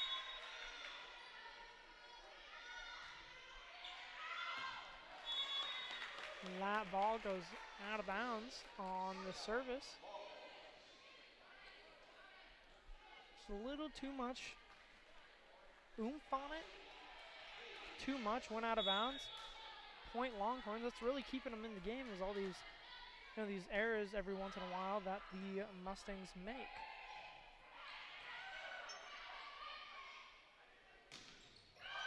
Blocked at the net. Actually, they're going to say it hit the net and call it a 4 hits on the Longhorns. Makes it a 15-13 lead. Still a really close game here in York.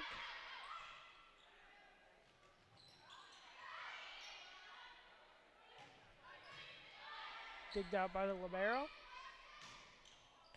And that's going to get down for a kill. I believe that is number 10, Jaylee Svodka,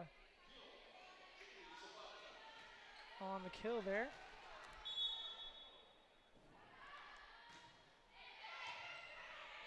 That's going to go up into the rafters, and nobody is going to be able to come up with that one as that bounces around from two girls.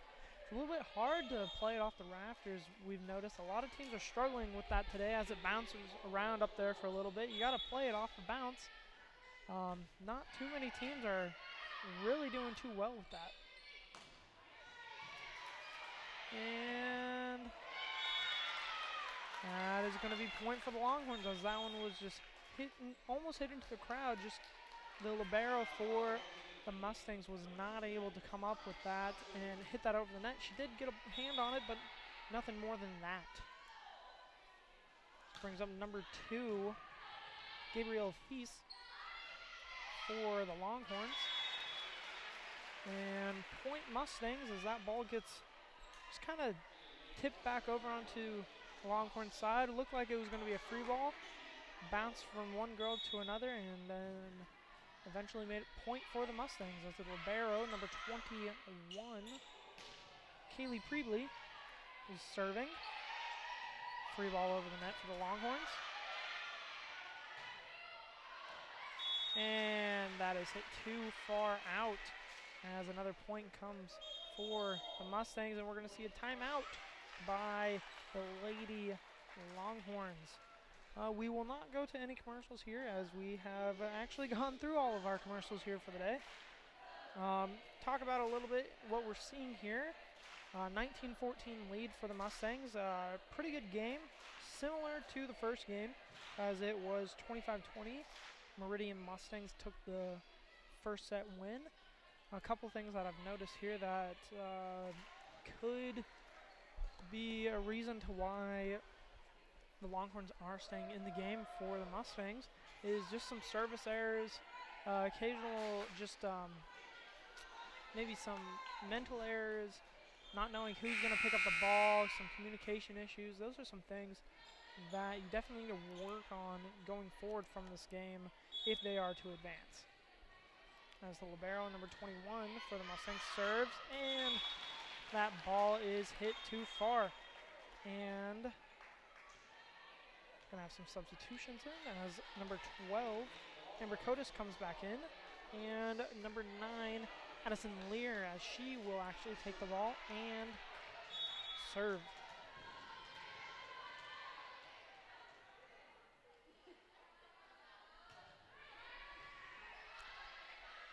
Dug out by the Mustangs. Free ball over the net to the Longhorns. Set up for number 12, Amber Cotis, as she gets substituted back in, immediately makes her presence known and brings her up to, on my count, it's 5 kills. I've missed some, might have missed a couple, but in my unofficial stats, I have her at 5 kills. The lefty hits it too hard, and point to the Mustangs as they go up 20-16. As I'm pretty sure this is their largest lead of the game now by 4 points. And they're going to call that as a lift on the Longhorns. Another timeout charge to the Lady Longhorns. Yeah, it's 4 points, and the Mustangs will sweep if these Longhorns cannot come back here. They're down by 5 points already. The biggest deficit of the entire game. And maybe the coach is having to tell them, we gotta do some things right here, girls. We gotta talk. We gotta communicate. We can't make these errors anymore if we want to win this set and force a set 3, because that's what they're looking like. Trying to do here is they need to force a set 3 to have a chance to win this game. Been a pretty good game here so far in set 1. Great set in set 1. 25-20, close game. As of right now, it is 21-16 Mustangs with number 10, Jaylee Sabotka, on the serve. She has 4 aces already today. As that ball sails out of bounds, make it 22-16. And by far, you would think that Sabotka is the Mustangs' best server with those 4 aces just in one game, as that gets blocked by the net by the Mustangs. Hit back over. Free ball over the net for the Longhorns. Good opportunity to score here. Dug out. And they're going to call that a 2-hit violation on the Mustangs. So just when you think the Mustangs are rolling there, a couple things go good for the Longhorns. And the serve. Dug out by the back row. And we're going to put that down as a kill for, look like, number 11, Mackenzie Hofstetter, I believe. Number 4 is serving it over for the Mustangs. And they're going to call that 4 hits on the Longhorns. Makes it match point, 24-17 for the Mustangs. If they can get this final point, they will move on to the next round of the CRC tournament. Free ball over the net for the Mustangs. Oh, blocked back up at the net. Free ball over the net for the Longhorns. Could be. Oh, free ball again for the Longhorns. They have a good opportunity to get a kill here. Keeping it alive, but they will not be able to. And that will be match point here as the Meridian Mustangs take down the Dorchester Longhorns in a score 25-17. They swept today, beating Meridian beat Dorchester 25-20 in the first set, 25-17 in the second set, and it really looked, at some points during the game, it looked like it was all Meridian, but Longhorns were able to make it a pretty close game here, as it was 25-20 first set, 25-17 second set, and that will do it here at the York Auxiliary Gym here in York, Nebraska, on Strive TV. This has been a great day here, as we had some games broadcasted on Cool Radio 103.5 along with Strive. It's been a great day, great day of full of volleyball, and should be good as we continue on in this CRC tournament. For that, this has been broadcast of Strive TV and Cool Radio earlier in the day. I'm Noah Boyd, and thank you for listening to this broadcast.